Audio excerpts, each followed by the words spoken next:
யாத்ராமம் 28 29 30 2 வசனம் ஆக்கிர படிக்கணும். சங்கீதம் 84 1 to 12 வசனத்தில் 6 வசனம் ஜகரியா படிக்கணும். அது கீழே 7வது வருஷத்துலேருந்து ஒரு சாமுவேல் படிக்கணும். யாத்ராமம் 29 28 அப்படிங்க. யாத்ராமம் 28 29 30 வசனம். ஆரோன் பரிசுத்த ஸ்தலத்திற்குள் பிரவேசிக்கும் போது இஸ்ரவேல் புத்திரரின் நாமங்களை தன் இருதயத்தில் மேலிருக்கும் நியாயவிதி மார்பதக்கத்திலே கர்த்தருடைய சன்னிதானத்தில் ஞாபக குறியாக எப்பொழுதும் தரித்துக் கொள்ள கடவன். நியாயவிதி மார்பதக்கத்திலே ஊரின் தும்மி என்பதை வைப்பாயாக. ஆரோன் கர்த்தருடைய சன்னிதானத்தில் பிரவேசிக்கும் போது அவைகள் அவன் இருதயத்தின் மேல் இருக்க வேண்டும். ஆரோன் தன் இருதயத்தின் மேல் இஸ்ரவேல் புத்திரருடைய நியாயவிதியை கர்த்தருடைய சன்னிதானத்தில் எப்பொழுதும் தரித்துக் கொள்ள வேண்டும். ஆமென். சங்கீத புத்தகம் 84ஆம் அதிகாரம். ரொம்ப கஷ்டப்பட்டு எடுத்த சங்கீதத்தை. இந்த 12 வசனம் ரொம்ப அருமையான வசனம். சங்கீத புத்தகம் 84ஆம் அதிகாரம். கித்தீத் என்னும் வாத்தியத்தில் கோராயின் புத்திரர் உள்ள வாசிக்க கோராயின் புத்திரரில் உள்ள ராகத்தலைவனுக்கு ஒப்பிக்கப்பட்ட சங்கீதம். சேனைகளின் கர்த்தாவே உமது வாசஸ்தலங்கள் எவ்வளவு இன்பமானவர்கள். என் ஆத்துமா கர்த்தருடைய ஆலய பிரகாரங்களின் மேல் வாஞ்சையும் கவனமாய் இருக்கிறது. என் இருதயமும் என் மாம்சமும் ஜீவனுள்ள தேவனை நோக்கி கம்பீர சத்தமிடுகிறது. என் ராஜாவும் என் தேவனுமாகிய சேனைகளின் கர்த்தாவே உம்முடைய பீடகன் அண்டையில் அடைக்கலான் குருவிக்கு வீடும் தகைவலான் குருவிக்கு தன் குஞ்சுகளை வைக்கும் கூடும் கிடைத்ததே. உம்முடைய வீட்டில் வாசமாய் இருக்கிறவர்கள் பாக்கியவான்கள். அவர்கள் எப்பொழுதும் உம்மை துதித்துக் கொண்டிருப்பார்கள். உம்மை பலன் கொள்கிற மனுஷனும் தங்கள் இருதயங்களில் சரியான வழிகளை கொண்டிருக்கிறவர்கள் பாக்கியவான்கள். அழுகையின் பள்ளத்தாக்கிலே உருவ நடந்து அதை நீரூற்றாக்கி கொள்கிறார்கள். மழையும் குளங்களை நிரப்பும். அவர்கள் பலத்தின் மேல் பலமடைந்து சியோனிலே தேவ சந்நிதியில் வந்து காணப்படுவார்கள். சேனைகளின் கர்த்தாவே என் விண்ணப்பத்தை கேளும். யாக்கோபின் தேவனே செவிகொடும். எங்கள் கேடகமாகிய எங்கள் கேடகமாய் தேவனே கண்ணோக்கமாயிரும். நீர் அபிஷேகம் பண்ணினவனின் முகத்தை பாரும். 1000 நாளை பார்க்கிறோம். பிரகாரங்களில் செல்லும் ஒரு நாள் நல்லது. ஆகாமிய கூடாரங்களில் வாசமாய் இருப்பதை பார்க்கிறோம். என் தேவனுடைய ஆலயத்தில் வாசற்படியில் காத்திருப்பதை தெரிந்து கொள்வேன். தேவனாய கர்த்தர் சூரியனும் கேடகமானவர். கர்த்தர் கிருபையும் மகிமையுமானவர். உத்தமமாய் நடக்கிறவர்களுக்கு நன்மை வழங்காதிரார். சேனைகளின் கர்த்தாவே நம்பி இருக்கிற மனுஷன் பாக்கியவான். ஆமென் ஆமென். என்ன அந்த செய்தியை கர்த்தர் ஆசீர்வாதத்தை கொடுக்கணும். ஏன்னா இந்த செய்தியுடைய தலைப்பு என்னன்னா, பரிசுத்த வேதாகமும் ஊரீந்தி கூட 7ஆம் தூதனை வருகை வரவேற்கிறது. நல்லா கவனிங்க. செய்தியுடைய தலைப்பு என்ன? பரிசுத்த வேதாகம் ஊரீந்தி கூட 7ஆம் தூதனை வருகன்னு வரவேற்குது. இது பார்த்தீங்கன்னா ஆச்சரியமாக இருக்குது. அவர் சொல்கிறாரு, நீ கூர்ந்து கவனி, ஒன்றை நான் வரவேற்கிறேன், வரவேற்கிறேன்றார். என்ன வரவேற்கிறான்? எப்படி ஆண்டவரே உன்னை நான் வரவேற்கிறேன் அப்படின்னு சொன்னால் அது எவ்வளோ பெரிய மகத்துவமான காரியம். 7ஆம் தூதன் வந்து தான் இந்த உலகத்துக்கு செய்தியை கொண்டு வரணும் அப்படின்ற ஒரு பெரிய எய்ம். இதை உன்னை குறித்து தான் இந்த வேதம் பூரா நீ தான் உன்னை குறித்து தான் நான் சொல்லியிருக்கிறேன். உன்னை கொண்டு தான் இந்த உலகத்தில் உள்ள மக்களை எது சொன்னால் சாத்தானே இப்படி இருந்து வேறு பிரித்து என்னுடைய முத்திரை தெரிக்கப்பட்ட என் நாமம் தெரிக்கப்பட்ட என் மக்களே நான் அவங்கள கூப்பிடணும். இது யார் மூலியமாக நடக்கும்? உன்னை கொண்டு தான் செய்கிறேன். ஆதி அப்போஸ்தலர் செய்தது அந்த செக்ஷன் முடிஞ்சிருச்சு, அது வேற, அது அவர் பார்த்துக்கிறாரு. ஆனால் இக்காலத்துக்குரிய மெசஞ்சர், இந்த காலத்துக்குரிய மெசஞ்சருக்கான இவன் தான் 7ஆம் தூதன் கொண்ட ஊரையும் தும்பி கொண்ட 7ஆம் தூதன். ஊரியம்னா என்ன, தும்மியம்னா என்னன்னு சொல்லும்போது பழைய ஏற்பாடு பரிசுத்தவான்கள் அன்றைக்கு ஊரியும் தும்மியும் சொல்லும்போது இந்த பக்கத்தில் 6 பேர், இந்த பக்கத்தில் 6 பேர் இருந்தாங்க. அதே மாதிரி 12 பேர் இந்த பக்கத்தில் இருந்தாங்க. அவங்க என்ன சொல்கிறது சொன்னால், அது ஆபிரகாம், ஈசாக்கு, யாக்கோபு. அடுத்து என்ன சொல்லும்போது ஆபிரகாம், ஈசாக்கு, யாக்கோப், ரூபன், சிமியோன், லேவி, யூதா, தான், நப்தலி, காத், ஆசர், இசக்கார், செபுலோன். இதில் 6 பேர் இந்த பக்கம், 6 பேர் இந்த பக்கம். இப்போ 12 நவரத்ன கற்கள், 2 நவரத்ன கற்களில் இந்த பக்கம் எழுதி வச்சு தோள்பட்டில் வச்சு, அதை கூட இல்லாமல் 12 பேருக்கு 12 நவரத்ன கற்கள் சொல்லி இந்த தோள்பட்டில் போட்டு அப்படியே 12 பேரும் இருதயத்தில் தாங்கி இருக்க இந்த கனமான ஊழியத்தை செய்யக்கூடிய அந்த தாசன் ஊரினுடைய அவன் மோசே அந்த இஸ்ரவேல் ஜனங்களை தன்னுடைய இருதயத்திலும் தன்னுடைய தோளிலும் சுமந்து கொண்டு வந்தான். அப்போதான் ஒரு ஊழியக்காரனுக்கு கொடுக்கப்பட்ட மதிப்பு மரியாதை, தேவனே கொடுக்கக்கூடிய மதிப்பு மரியாதை எவ்வளோன்னு பாருங்கள். அதை காட்டில் 100 மடங்கு 1000 மடங்கு உனக்கு நான் கொடுக்குறேன்ற எனக்கு கொடுக்குறாங்க. நான் சொன்னேன், என்ன ஆண்டவரே, நீ ரொம்ப நான் எளிமையான மனுஷன், ஏன்னா இந்த உலகத்தில் உள்ள மக்கள் எல்லாம் இந்த செய்தியை கேட்டு ஓடி வரணும், அது ஒன்றை தவிர எனக்கு கொடுக்குற செய்தியை நான் வெளியில் சொல்லிடுறேன், அவங்க இந்த மக்கள் வரணும், அதுக்கு நீர் தான் இருப்பது. இதுக்கு முன்குறிக்கப்பட்ட வித்துக்களை உலகத்தொட்டு முதல் அடிக்கப்பட்ட ஆட்டுக்குடி ஜோபத்தில் கொண்டு வரேன்னு சொல்லிட்டு, ஆனால் கேட்ட பிற்பாடு தான் இந்த செய்தி அப்போ உன்னை கொண்டு தான் நான் அந்த ஒன்று அழைக்கிறேன். பரிசுத்த வேதம் ஊறி வந்து 7 வருகன்னு வரவேற்குது. எப்படி வரவேற்குதுன்னு பார்ப்போம். பார்த்திங்கன்னா ஏசாயா 41வது அதிகாரத்தில் 10, 11, 12, 13, 14, 15, 13, 15, 16, 14வது வசனம். இந்த வசனங்கள் வழியாக நம்ம பார்க்கும்போது அவர் கூப்பிட்றாரு பாருங்கள். என்ன சொன்னாங்க அது முதல்ல, அதாவது என்ன சொல்லும்போது 8, 9 படிங்க. 8, 9, 41, 41. என் தாசனாகி இஸ்ரவேலே, நான் தெரிந்து கொண்ட யாக்கோபே, பார்த்தீங்களா? இப்போ நான் எங்கேருந்து வர்றேன்? அப்போ அவனுக்கு யாக்கோபு தான் இஸ்ரவேல் பேர் வச்சார். இவன் அந்த தகுதியை யாக்கோபு என்ன பண்ணிட்டான், பெற்றுக்கொள்ள தகுதி கொடுத்தாரு, ஆனாலும் அவன் இறந்து விட்டான். இப்போ அந்த தகுதி யாருக்கு வந்துருச்சு? இந்த ஆபிரகாமுடைய வித்தில் வந்த கேத்துரால் சந்ததியில் ஆபிரகாமுடைய சந்ததி வித்தில் அதை புறமை தள்ளிட்டு இப்போ இந்த சந்ததிக்கு என்ன கொடுத்துட்டாரு, நம்மளுக்கு என்ன கொடுத்துட்டாரு, இந்த பிளஸிங் நம்மள்கிட்ட கொடுத்துட்டாரு. இப்போ அவர் கூப்பிடும்போது பார்த்தீங்கன்னா எவ்வளோ அருமையாக கூப்பிட்றாரு பாருங்க. என்ன கூப்பிட்றாரு? என் தாசனாகிய இஸ்ரவேலே, இல்லை என் தாசனாகிய இஸ்ரவேலே. இஸ்ரவேல்னு சொல்லும்போது யார்? 7ஆம் தூதத்தால் கூப்பிட்றாரு. இஸ்ரவேல்னு சொன்னால் யார் அர்த்தம் கொடுத்து? இஸ்ரவேல்னு சொன்னால் யாக்கோப்பு சொன்னால் அவன் சரியான முறைக்கு இல்லை யாக்கோப்பு. இப்போ இந்த உண்மையாக இந்த இஸ்ரவேலன் யார்? 7ஆம் தூதன் தான். அப்போ இஸ்ரவேலர் அப்படின்னு சொல்கிறார் இல்லையா, அது யாரை குறிக்குது? அதுக்கு சொல்லும்போது இங்கே பார்த்தீங்கன்னா ஒரு வசனத்தை சொல்கிறேன் பாருங்க. உபாகமம் 33ல் ஒரு வசனம் வரும். 33:29. அது படிங்க. இஸ்ரவேலே நீ பாக்கியவான், கர்த்தரால் ரட்சிக்கப்பட்ட ஜனமே, உனக்கு ஒப்பானவன் யார்? உனக்கு சகாயம் செய்யும் கேடகமும் உனக்கு மகிமை இருந்த பட்டயமும் அவரே. உன் சத்துருக்கள் உனக்கு இச்சகம் பேசி அடங்கும். இப்போ அவன் வீடு இஸ்ரவேலர் இந்த சபையை குறிக்கிறது. நான் மட்டுமல்ல, மகிமையடைந்த மணவாட்டி சபையில் உள்ள ஒவ்வொரு நபரையும் குறிக்கிறது தான் இஸ்ரவேல். இஸ்ரவேல்னா என்ன அர்த்தம் சொன்னால், தேவனோடும் மனிதரோடும் போராடி ஜெயம் கொண்டவன். இப்போ நம்ம ஜெயம் கொண்ட ஜெயம் நம்மளுக்குள்ளே எனக்குள்ளே வந்துருச்சு. ஆபிரகாம் மூலியமாக, யாக்கோப் மூலியமாக இஸ்ரவேலுக்குள்ளே இருந்த ஜெயம் ஊரின் 7 மகிமையடைந்த மணவாட்டி சபைக்குள்ளே வந்துருச்சு. இப்போ நம்ம எல்லாரையும் என்னென்னு கூப்பிட்றாரு? என்ன மட்டுமல்ல, உங்களையும் சேர்த்து கூப்பிட்றாரு. என்ன சொல்கிறாரு? என் தாசனாகிய இஸ்ரவேலே, என் மகிமையடைந்த மணவாட்டி சபையாகிய இஸ்ரவேலே. அடுத்து என்ன சொல்றாரு? நான் தெரிந்து கொண்ட யாக்கோபே.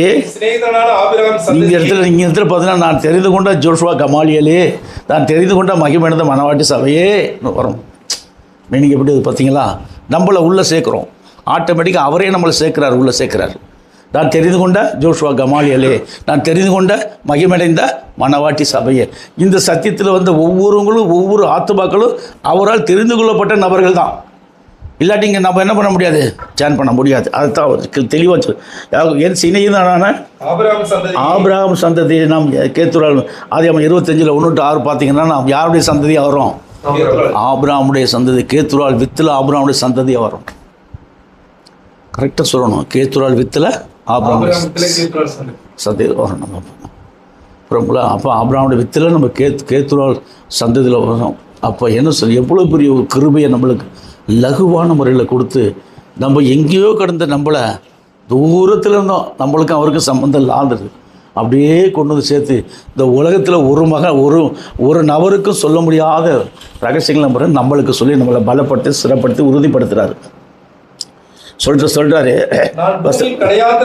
9 சொல்ற, நான் பூமியின் கடையாந்திரங்களில் இருந்து உன்னை எடுத்து பார்த்தீங்களா. இப்போ இங்கேருந்து கூட்டு வந்தாரு பூமியின் கடையாந்திரங்கள். இப்போ உங்களை நான் இங்கேருந்து கூட்டு வரேன் பூமியின் கடையாந்திரங்கள் இருந்து. ஏன்னா பூமியின் கடையாந்திரம் அதாவது தள்ளப்பட்டவர்கள், மனிதர்கள் புறக்கணிக்கப்பட்டவர்கள், புரியுதுங்களா. அவனா கடங்கார பையன், அவனா ரவுடி பையன், அவனா பொறுக்கி பையன், இப்படி பேர் எடுத்தவர்கள் இவங்க தான் பூமியின் கடையாந்திரங்கள். கடையாந்திரம்னா யாருமே 10 பைசா கூட மதிக்க மாட்டான், முன்னாடி கூட மதிக்காது, அவ்வளோ கேவலமாக பேசும். என்னை சேர்த்தான் சொல்கிறேன், ஆனால் அப்படி இருந்து வந்தவன் தான். அப்போ பூமியின் கடையாந்திரம் சொல்லும்போது ஒன்று கடைநிலை ஊழியக்காரர்கள்னு சொன்னால் நீங்கள் பார்த்தீங்க அப்படி சொல்லும்போது கடைநிலை ஊழியக்காரன் இருப்பான். ரயில்வேக்கு ட்ரெயின் வரும்போது அந்த கேட்டு கீப்பர் இருக்கான் பாருங்கள், அவன்கிட்ட தான் சாவியே இருக்கும். இப்போ சாவி யார் கையில் கொடுத்தா கேட்டு கீப்பர் கையில் கொடுத்த மாதிரி இன்றைக்கு இதனுடைய சாவி யார் கையில் இருக்குது? ஊரில் 7ஆம் தேதி மூலியம் இன்றைக்கி உங்கள் கையில் வந்திருக்கு. அப்போ நம்ம எப்படி பூமியின் கடையாந்திரங்களில் உள்ள மனிதர்களை நம்ம முன்ன தூக்குறாரு. அடுத்து இவர் எங்கேருந்து வந்தார் ஐயா? என்ன பேர் வச்சிருக்கார்? பூமியின் கடையாந்திரங்கள். இவருக்கு பேர் என்ன வச்சாச்சு? ஜகரியா. எவ்வளோ பெரிய ஊழியக்காரரு! அடே அப்பா, ஒரு தீர்க்க ஜகரியா. அப்போ எவ்வளோ பெரிய ஊழியக்காரர் வந்திருக்காரு பாருங்க. அப்போ என்ன சொன்னால் அவருக்கு இப்போ நம்ம சொல்கிற சக்தி எல்லாமே பச்சை மரத்தில் ஆணி அடித்த மாதிரி உங்களுக்கு எப்படி பதிஞ்சிருக்கு அவருக்கும் பதிஞ்சிருக்குது. அவர் யாரும் எதிர்த்து நிற்க முடியாது, உங்களும் எதிர்த்து நிற்க முடியாது. ஏன்னா நம்மளுக்கு கர்த்தர் எல்லாத்தையும் சொல்லிட்டாரு, நீ வாயை தந்து பேசி ஆத்மாக்களை கொண்டு வரணும். அடுத்து நீங்கள் பார்த்தீங்கன்னா நான் சொல்கிறாரு, நீ என் தாசன், நான் உன்னை தெரிந்து கொண்டேன், நான் உன்னை வெறுத்து விடவில்லை என்று சொன்னேன். அவர் சொல்கிறாரு, நீ என் தாசன், நான் உன்னை தெரிந்து கொண்டேன். ஏதோ தாயின் கர்ப்பத்தில் உருவாகும் முன்னே நான் உன்னை தெரிஞ்சுக்கிட்டேன். தெரிந்து கொண்டேன் என்ன அர்த்தம்? தாயின் கர்ப்பத்தில் உருவாகும் முன்னே உலகத்துடன் அடிக்கப்பட்ட ஆட்டுக்குரிய ஜீவ புஸ்தகத்திலேயே. இப்போ முதல்ல நம்ம எங்கே இருக்கிறோம்? 1ஆம் பரிமாணத்தில் இருக்கோம், சிந்தையில். 2ஆம் பரிமாணத்தில் வரைபடம், 3ஆம் பரிமாணம் செய்முறை, 4ஆம் பரிமாணம் ஜீவனின், 1ஆம் பரிமாணம் சிந்தை வார்த்தை வரைபடம் செய்முறை ஜீவன். இப்போ நம்ம படிப்படியாக எங்கே வந்துட்டோம்? கிரியைக்கு வந்துட்டோம். இப்போ கிரியில் நம்மளுக்கு அந்த 5 பரிமாணமும் உள்ளே வந்துருச்சு. கிரியில் நம்மளுக்கு 5 பரிமாணமும் உள்ளே வந்துருச்சு. இப்போ டோட்டல் 10 பரிமாணத்துக்குரியவர்களாக நான் மாறி இருக்கிறோம். இதுதான் தேவனுடைய சித்தம். இதுக்கு தான் நம்மளை கூப்பிட்டுருக்காரு, நம்மளை மாற்றிட்டாரு. அப்படியே கொண்டு அடுத்த வசனம் பார்த்தீங்கன்னா, நீ பயப்படாதே. என்ன சொல்கிறார் பார்த்தீங்களா? என்ன சொல்கிறாரு? நீ பயப்படாதே, நான் உன்னுடனே இருக்கிறேன். அப்பா, நீ பயப்படாதே, நான் உன்னுடனே இருக்கிறேன். திகையாதே, நான் உன் தேவன், நான் உன்னை பலப்படுத்தி உனக்கு சகாயம் பண்ணுவேன், என் தாங்குவேன். எப்படி சொல்கிறார் பார்த்தீங்கன்னா, சில வேளையே நீ பயப்படாதே, நான் உன்னுடனே இருக்கிறேன். திகையாதே, நான் உன் தேவன், நான் உன்னை பலப்படுத்தி உனக்கு சகாயம் பண்ண, என் நீதியின் வளர்த்தினால் தாங்கும். இப்போ கர்த்தருடைய நீதி எப்பேற்பட்ட நீதி? த ஹோலி பைபிள் தான் நீதி. அப்போ இந்த நீதிக்குள்ளே நம்மளை கொண்டு வந்துட்டார். கர்த்தருடைய நீதியை நம்மளுக்குள்ளே ஊற்றிட்டார். இப்போ நீ நீதிமானத்தால் இருக்கிற, நீதிமான துளிர்க்கிற. நீதிமானம் என்பது வித்து, அதை நீதிமானன்ற வித்தை போட்டால் இப்போ நீ துளிர்க்க ஆரம்பிச்சிட்டேன். அது எவ்வளோ பெரிய கிருபிக்குள்ளே நம்மளை கொண்டு போகிறார் பாரு. அடுத்த என்ன சொல்கிறார்? யாக்கோ பெண்ணும் சிறு பூச்சியே, இஸ்ரவேலின் சிறு கூட்டமே. அது கூட நீங்கள் பார்த்தீங்கன்னா, யாக்கோ பெண்ணும் சிறு பூச்சியே, இஸ்ரவேலின் சிறு கூட்டம் சபைக்கு பயப்படாது. சபைக்கு சொல்கிறாரு. இஸ்ரவேலின் சிறு கூட்டம்னா யார்? நம்ம தான், நம்ம சிறுமந்தை நம்ம தான். இஸ்ரவேலின் சிறு கூட்டமே, நீ பயப்படாதே. அடுத்து என்ன சொல்கிறாரு? நான் உனக்கு துணை நிற்கிறேன் என்று கர்த்தரும் இஸ்ரவேலின் பரிசுத்தருமாகிய உன் மீட்பர் உரைக்கிறார். அப்போ என்ன சொல்லும்போது எப்பேற்பட்ட சத்தியத்துக்குள் நம்மளை கொண்டு வந்து வழி நடத்துறதுக்கு அவர் சித்தம் வச்சுருக்காரு. அந்த சித்த பிரகாரம் எங்கே பிறந்து எங்கே வந்தால் நம்மளை ஒன்றா கூட்டி சேர்த்துருக்கு. இதுதான் சகோதர சிநேகிதம். அது எப்போ சொல்லி எப்படி சேர்த்தாங்க? சரியான அடின்னு அடிக்கிறான் பவுல. உங்கடி எங்கடி இல்லை, குறி சொல்றாவி துரத்திட்டானா, அதுக்கு நாய் அடிக்கிற மாதிரி அடிக்கிறான். அடி வாங்கிட்டு அப்பொழுதும் எழுந்திரிச்சு தான் போகிறான். இப்போ என்ன சொல்லும்போது ஆதி அப்போஸ்தலர் அவங்க இந்த நாமத்துக்கு துதிகன மகிமை செலுத்தும் போது அவங்க பட்ட பிரயாசங்கள், அதன் பிற்பாடு பவுல் பட்ட பிரயாசங்கள் ரொம்ப அதிகம். இன்றைக்கு நம்மளை லகுவான முறையில் கொண்டு வந்துடும். ஆனால் அந்த சத்தியம் வெளியில் போக போக போக இந்த சத்தியம்தான் அவங்களை கொண்டு வர முடியும். சத்தியத்தை அறிவு இருக்கிற சத்தியம் உங்களுக்கு, இந்த சத்தியம் உங்களுக்கு கண்டிப்பாக விடுதலை ஆகும். அடுத்து படிச்சிங்கன்னா அடுத்து சொல்கிறாரு, சிறு கூட்டமே உனக்கு துணை இருக்கிறேன். 15 இஸ்ரவேலின் பரிசுத்தரும் உன் மீட்பருமாய் சொல்கிறார். 15 சொல்கிறாரு, இதோ போரடிக்கு நான் உன்னை புதிதும் கூர்மையான பற்களும் உள்ள எந்திரமாக்குறேன். ஏன்னு போரடிக்கிறதுக்கு ஒரு எந்திரம் இருக்கும். சொன்னால் போரடிப்பாங்க இல்லையா, அதுக்கு சில கதிர் விளைஞ்சோன்னா போரடித்து அதை தூத்து கீது கம்பு களஞ்சியத்தில் சேர்ப்பாங்க. நம்ம போரடிக்கிறதுன்னு சொல்லும்போது என்ன சொன்னால், இப்போ பயிர் நிலத்தை விளைய செஞ்சு போட்டு விளைச்சி அப்புறம் தான் கதிரை அறுத்து தானே போரடிக்க முடியும். அப்போ இவ்வளோ வேலையை செஞ்ச பிற்பாடு செஞ்ச நம்மளை அந்த போரடிக்கிறதுக்கு எப்படி ஆக்குறாராம்? போரடிக்கிறது சொல்லும்போது ஆத்மாக்களை கூட்டி களஞ்சியத்தில் கூட்டி செய்யக்கூடிய அந்த வேலையை, அந்த ஊழியத்தை, அந்த பதவியை, அந்த பதவி என்பது ஊழியம். பதவி என்பது ஊழியம். என்ன ஊழியம்? கடுமையான ஊழியம். பதவியெல்லாம் சும்மா வந்துடாது. நம்ம பதவி தர்றது கடுமையான ஊழியத்தை செய்த பிற்பாடு தான் நம்மளுக்கு பதவி கொடுப்பார். இது அவருடைய ஊழியம். ராஜாதி ராஜா கர்த்தாது அவரே வந்து பட்டாது பாடுபடுறார். நீ ஜீவனுள்ள தேவனுடைய குமாரனாய் கிறிஸ்து தானே சொல்ல அட்ரா காலத்தில் நான் படாரம் அடிக்கிறான். அப்போ எந்த அளவுக்கு அவரை பாடுபடுத்தினாலோ அந்த அளவுக்கு பாடுகள் நம்மளுக்கு இல்லை. எல்லா பாடும் அவருக்குள்ளே போயிடுச்சு. நம்மளுக்கு லக்ஸுரி லைஃப், நம்மளுக்கு 7ஆம் தூதன் மூலியமாக உங்களுக்கு ஒரு லக்ஸுரி லைஃப் கொடுத்துருக்காரு.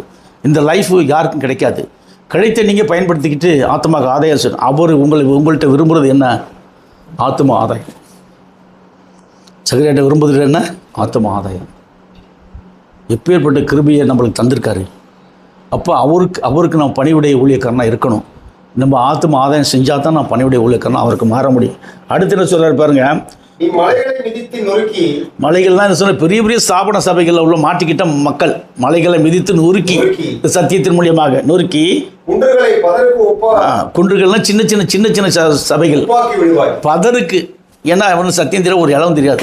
இவங்கெல்லாம் நம்மள்கிட்ட வந்தாங்கன்னா வெக்கப்பட்டு தான் நிற்பாங்க பின்னாடி. நம்ம எதிர்க்க நிற்கிறது கூட பிரைஸ்லாம் சொல்கிறது கூட உட்கார்றது கூட லாய்க்கு இல்லாதவர்கள். ஏன்னு கேட்டால் தள்ளப்பட்ட ஆவிகளையும் சிலுவையில் அடிக்கப்படாத ஒரு நாமத்துக்கும் உலகம் பூரா துதிகர மகிமை ஏறது தானும் கெட்டு மற்றவனுக்கு எடுத்துட்டான். தானும் கெட்டு போய் மற்றவனுக்கு எடுத்தவர்கள். அப்போ அவர்கள் இந்த சத்தியத்தில் வரும்போது அவங்களுக்கு என்ன இருக்கா? நம்மளை கண்ட உடனே ஒன்று சண்டைக்கு வருவான் அல்லது சரண்டர் ஆகிட்டான்னா அவன் தப்பிச்சான் கர்த்தர்கிட்ட, நம்மள்கிட்ட இல்லை. ஏன்னா அவர் தான் எல்லாம் கொடுக்குறவர். அவருடைய நாமத்தை தான் நம்ம மகிழ்ப்படுத்த வந்திருக்கோம். அவர்கிட்ட சரண்டர் ஆனால் அவர் நம்மள்கிட்ட கொண்டாந்து ஒப்பு கொடுத்து சத்தியத்தில் கொண்டு வரலாம். அடுத்து பாருங்கள்,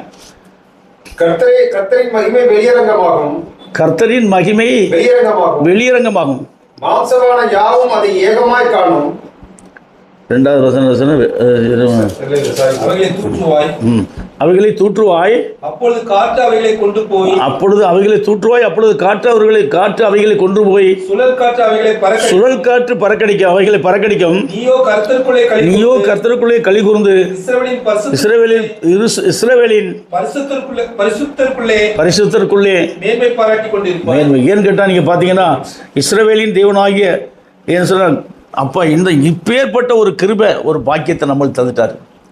இப்போ நாம் இந்த வேதத்தில் சொல்லப்பட்ட பிரகாரம் கர்த்தர் அறிவில் வளர்ந்து மென்மை பாராட்டி கொண்டு கர்த்தருடைய நாமத்தை துதிக்கிறதுமாக சோதரப்படி எடுத்து அந்த பேஸ்லேயே நம்ம உட்காந்துருக்கோம்.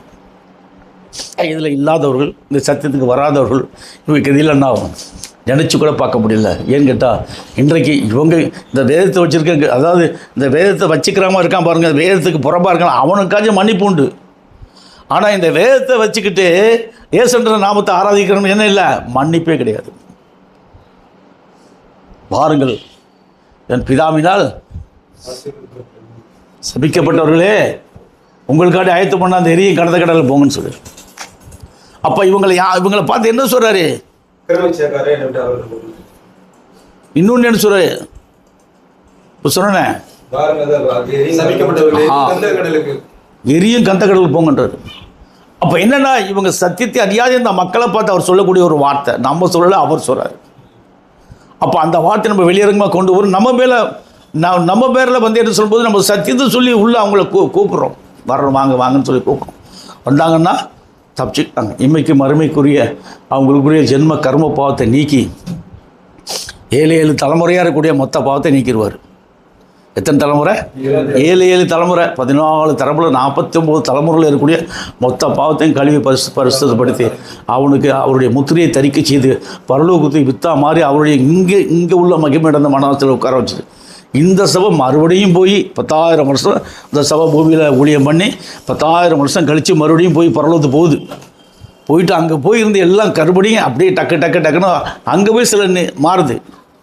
அங்கே போய் என்ன சொல்லலாம், மகிமையின் சரியத்துக்குள்ளே பிரவேசித்து மகிமையடைந்த மணவாட்டி சபையாக இங்கே வருது. இங்கே நம்ம எப்படி உட்காந்துருக்கோம் பார்த்தீங்களா? இந்த சரீரத்தில் இதே பூமிக்கு வரப்போகிறோம். எந்த சரீரத்தில் வரப்போகிறோம்? மகிமையின் சரீரத்துக்குள்ளே வரப்போகிறோம். அப்போ இந்த ஆத்மாவுக்கு என்ன இல்லை? மரணம் இல்லை. மரணமெல்லாம் நித்திய பேரின்பை பெருவாழக்கூடியதான், பெருவாழ்வை பெறக்கூடியதான் இந்த ஆத்மா. அது தெளிவாக சொல்கிறார். அடுத்து 15-16 சொல்கிறார். போரடித்தல், வித்துக்களை களஞ்சியத்தில் சேர்த்தல். களஞ்சியம் என்பது எதுக்கு? மகிமை அடைந்த மணவாட்டி சபை. வித்துக்களை களஞ்சியத்தில் சேர்க்கணும். களஞ்சியம்னா இது மகிமை அடைந்த மணவாட்டி சபை தான் கொண்டு வரும். இப்போ போர் அடித்து எல்லாத்தையும் தூத்திக்கு எதில் போட்டு வைப்பாங்க, பெரிய உரல் கட்டி வச்சுருப்பாங்க. அதில் உரலில் போட்டு ஃபுல்லாக அதில் போட்டு ஒரு கிட்ட 100 முட்டையை போட்டு அப்படியே போட்டு நம்ம மூடி கீழே வச்சுருவோம். அதை கொஞ்சமாக எடுத்து நல்லா வெவிச்சு அரிச்சு நல்லா வெயிலில் காய போட்டு அதை அரைச்சி அப்புறம் தான் நல்லா புடச்சி கிடச்சி கொண்டு வந்து சாப்பாடு செஞ்சு சாப்பிட்றது அப்புறம் தான். அப்போ எவ்வளோ செக்ஷன் இருக்குது பாருங்கள். சாப்பாட்டுக்கு அவ்வளோ செக்ஷன் தான். பரவத்து போகக்கூடிய செக்ஷன் எவ்வளோ இருக்கும்? இந்த ஆவிக்குரிய மண்ணாவை புசிக்கக்கூடிய செக்ஷன் எவ்வளோ இருக்கும்? சும்மா கொடுத்துருவார். ஆவிக்குரிய மண்ணாவை சாப்பிட்டு கொடுத்துருவாரு. சிறுவர் ஜனங்கள் கொடுத்தாரு, நிராகரிச்சிட்டாங்க. சிறுவர் ஜனங்க நிராகரிச்சிட்டாங்க. இதை மகிமைந்த மணவாட்டி சபை கொடுங்க. வித்துக்களை கலைஞ்சி மகிமைந்த மணவாட்டி சபை இந்த பூமியில் இல்லை, இந்த பூமியில் ஸ்தாபித்து இக்காலத்துக்குரிய மகிமையடைந்த மணவாட்டி சபை, இந்த பூமியில் இக்காலத்துக்குரிய மகிமையடைந்த மணவாட்டி சபையை ஸ்தாபிக்கிறார். காலத்துக்குரிய மகிமையடைந்த மணவாட்டி சபையை ஸ்தாபிச்சிட்டார். யார் மூலியமாக? ஓரிந்துரை 7 மூலியமாக, உங்கள் மூலியமாக மகிமையடைந்த மணவாட்டி சபையை இந்த பூமியில் ஸ்தாபித்து உருவாக்கும் காரியம்தான் இந்த 7ஆம் தூதனுக்கு கொடுக்கப்பட்ட உன்னதமான ஊழியம். அன்னைக்கு பார்த்தீங்கன்னா எபேசியரில் 4வது அதிகாரத்தில் 3-4 வசனத்தில், வெளிப்படுத்தல் 11ல் 15-19 வசனத்தில் இந்த 5 விதமான ஊழியத்தை அப்போஸ்தலர் கொடுத்தாரு. 5 விதமான ஊழியங்கள் அப்போஸ்தலர் கொடுத்தா என்னென்ன ஊழியம் சொன்னால், இந்த 5 விதமான ஊழியங்கள் அப்போஸ்தலர் செய்தாங்க. என்னென்ன ஊழியம் பண்ணாங்க சொன்னால், அப்போஸ்தலர்கள், தீர்க்கதரிசிகள், சுவிசேஷகர்கள், மேய்ப்பர்கள், போதகர்கள். இந்த 5 விதமான நிலையை பெற்றுக்கொண்டவர்கள் தான் ஊழியம் பண்ணாங்க. ஒவ்வொருத்தவங்களும் ஒவ்வொரு அபிஷேகம் இறங்குச்சு. அப்போஸ்தலர்கள் அபிஷேகத்தை அப்போஸ்தலர்கள் ஆகக்கூடிய அந்த அபிஷேகம் இருந்துச்சு. தீர்க்கதரிசி அபிஷேகம் தீர்க்க தரிசனம் சொல்லக்கூடிய அபிஷேகம் இருந்துச்சு. சுவிசேஷர்கள் சுவிசேஷம் சொல்லக்கூடிய அபிஷேகம் இருந்துச்சு. மேய்ப்பர்கள் சொல்லும்போது சபையை மேய்க்கூடிய ஞானஸ்தானம் கொடுத்து நடத்தக்கூடியது. அடுத்தது சொன்னால் போதகர்கள் என்பது சொல்லும்போது, போதகர்னு சொன்னாலே சுவிசேஷனுக்கு மேலே போதகன், சுவிசேஷம் சொல்கிறான் அவனுக்கு மேலே போதகன் சொன்னாலே வேதத்தை பகுத்து சொல்கிறவன். ஆவிக்குரிய ரகசியங்களை சொல்கிறேன். எல்லாருக்கும் சொல்ல மாட்டார். ஆனால் எல்லாருக்கும் அபிஷேகம் பெந்தேகோஸ்து சொன்னால் எல்லாருக்கும் அபிஷேகம் ஊற்றப்பட்டதான். ஆனால் பவுலுக்கு கிடைச்ச அபிஷேகம் யாரும் கிடைச்சா இல்லை. அப்போஸ்தலருக்கு அவன் கத்தர்றான் பேதுரு, என்னமோ தெரியல அவனுக்கு என்ன அபிஷேகத்தை ஊற்றிட்டார் கத்தர். அவன் எழுதுகிற நிருபத்துக்கு அர்த்தமே கண்டுபிடிக்க முடியல. அவன் பேசுகிற பேச்சுங்களை விலங்கல புரியலைன்றான், கத்தர்றான். அவன் ஏன் போ, நான் அவனை எப்படி நடத்தினேன் எனக்கு தெரியும், நீ போ நேர்த்தருக்கு போ, அங்கே ஒருத்தன் உட்காந்துருக்கான், அவன் போய் எழுப்பு போய் சொன்ன உடனே அவனுக்கு சிதில் கண்ணு திறக்கப்பட்டு கத்தர்றான். அதன் பிற்பாடு அவன் எப்படி வந்துட்டான்? தன்னைத்தான் வெறுத்து தன் சிலுவை எடுத்துக்கொண்டு அனுதினமும் அவரை பின்பற்ற ஆரம்பிச்சிட்டான். பவுலுக்கு என்னாச்சு? தன்னைத்தான் வெறுத்து தன் சிலுவை எடுத்துக்கொண்டு, அவர் சிலுவை இவன் சிலுவை ஆயிடுச்சு. நல்லா கவனிங்க, அவர் சிலுவை இவனுடைய சிலுவை ஆயிடுச்சு. தன் சிலுவை எடுத்துக்கொண்டு அனுதினமும் அவருடைய பின்பற்றி அவருடைய சத்தியத்தை சொல்கிறதுக்கு தன்னைத்தானே தியாக பலியாக போகிறது. அவ்வளோ பெரிய கோட்டீஸ்வரன் பவுல். சாதாரண ஆள் இல்லை, பெரிய கோட்டீஸ்வரன். அதே சேனாதிபதி, பெரிய எல்லா அடி தடி சண்டை கிண்டை அத்தனையும் தெரியும். புரியுங்களா? பயங்கரமான ஆள். ஒருத்தனே 100 பேர் அடிப்பான் சண்டைக்கு விட்டா. அப்பேற்பட்ட ஆள் என்ன பண்ணான்? அப்படியே கத்தர்காண்டி தன்னைத்தான் எடுத்து தன் சொல்லி எடுத்து அனுதினமும் அவரை பின்பற்றக்கூடிய அளவுக்கு அவனை கொண்டு வந்துட்டார். வந்துட்டு ஆண்டவரே நான் என்ன செய்ய சித்தமாக இருக்கிறேன் சொல்லு, நான் சொல்லுறதை செய். அப்போ அவருடைய சித்தத்தை நிறைவேற்றுறதுக்கு அவனை தகுதிப்படுத்தி ஒப்பு கொடுத்தாரு. அவனே ஒப்பு கொடுத்துட்டான். இந்த 5 விதமான ஊழியத்தை அவன் தான் எழுதுகிறான். எபேசியரில் 4வது அதிகாரத்தில் 13, 14 இந்த 5 விதமான ஊழியங்களை செய்திருக்கும். அது கூட நீங்கள் பார்த்தீங்கன்னா அதுக்கு முன்னாடி பார்த்தீங்கன்னா இதில் இப்பத்தில் 11, 15, 19 இங்கே ஒரு 5 விதமான ஊழியம் வருது. இது தான் ஊழியத்து கூட இழந்ததும் செய்கிறான். இந்த ஊழியம் எப்பேற்பட்ட ஊழியம் சார்? மின்னல்கள், சத்தங்கள், இடிமுழக்கங்கள், பூமி எரிச்சிகள், பெருங்கல்மழை. இது பயங்கரமான ஊழியம். அந்த ஊழியத்தை காட்டிலும் இந்த ஊழியம் அப்போ அங்கே நியமித்தார். நல்லா பாருங்க, எல்லாரையும் நியமித்தார். அப்போஸ்தலரை நியமித்தார், தீர்க்கதரிசிகளை நியமித்தார். அடுத்து என்ன பண்ணார்? போது 5 சுவிசேஷர்கள் நியமிச்சார். அடுத்து மேய்ப்பரை நியமித்தார், போதகர்கள் நியமிச்சார். இங்கே இந்த 5 உண்மையான ஊழியம் ஒருத்தன் தான் பண்ணுவான். அதான் கவனிங்க, உண்மையான ஊழியம். இவன் யார் தலையில் கை வைக்கிறானோ அவனுக்குள்ள அபிஷேகம் வந்து அவன் தான் ஊழியம் பண்ண முடியும். ஆனால் வேதத்தை எடுத்து ஃபுல்ஃபில்ல பிரசங்கம் பண்ணுறதுக்கு அவங்களுக்கு அதிகாரம் இல்லை, என்ன தவிர. இது ஒன்மேன் ஊழியம். வேதத்தில் ரகசியங்கள் மறைபொருள் எல்லாம் நான் தான் சொல்லணும். அவங்களுக்கு வந்தால் கூட அவங்க அப்படியே முழங்கால் போட்டு அந்த ரகசியத்தை பெற்றுக்கொள்ளலாம். புரியுங்களா? இது ஒன்மேன் ஊழியம். ஒரு மனிதன் தான் அந்த ஊழியத்தை செய்ய முடியும். அவனுக்கு தான் இந்த 5 விதமான ஊழியங்களை கொடுத்துருக்காரு. என்னென்ன ஊழியம் நல்லா விட்டுருக்கவனிங்க பாருங்கள். என்னென்ன ஊழியம் கொடுத்துருக்காரு பாருங்கள். முதல் ஊழியம் என்ன கொடுத்துருக்காருன்னு சொன்னால் மின்னல்கள். 2வது ஊழியம் சத்தங்கள், இடிமுழக்கங்கள், பூமி அதிர்ச்சிகள், பெருங்கல்மழை. இந்த 5 விதமான ஊழியர்கள். மின்னல் என்பது மின்னல் கிழக்கிருந்து மேற்கு வரைக்கும் பிரகாசிக்கிறது போல மனுஷகுமாருடைய வருகை வந்துட்டான். இவன் தான் இந்த ஊழியத்தை கொண்டு வருவேன். இந்த மனுஷகுமாரன் தான் மின்னல். கிழக்குன்றது எது சொல்ல? உலகத்திலேயே இந்தியா தான் கிழக்கு. கிழக்கு என்பது ஒரு தீபகற்ப நாடு. இந்தியாவில் தான் வரான். 3 பக்கம் கடலால் சூழப்பட்ட நாடு. அதுக்குள்ளே என்ன சொல்லுவான்? இந்தியாவில். அப்போ என்ன சொல்லுவாங்க? கிழக்கு தேசத்துலாம் வரான் சொல்லி சத்தங்கள், இடிமுழக்கங்கள், பூமி அதிர்ச்சிகள். இந்த ஏன் சொல்லும்போது சத்தம்னா எப்படி? என்ன சத்தம் வருது? என்ன சத்தம்?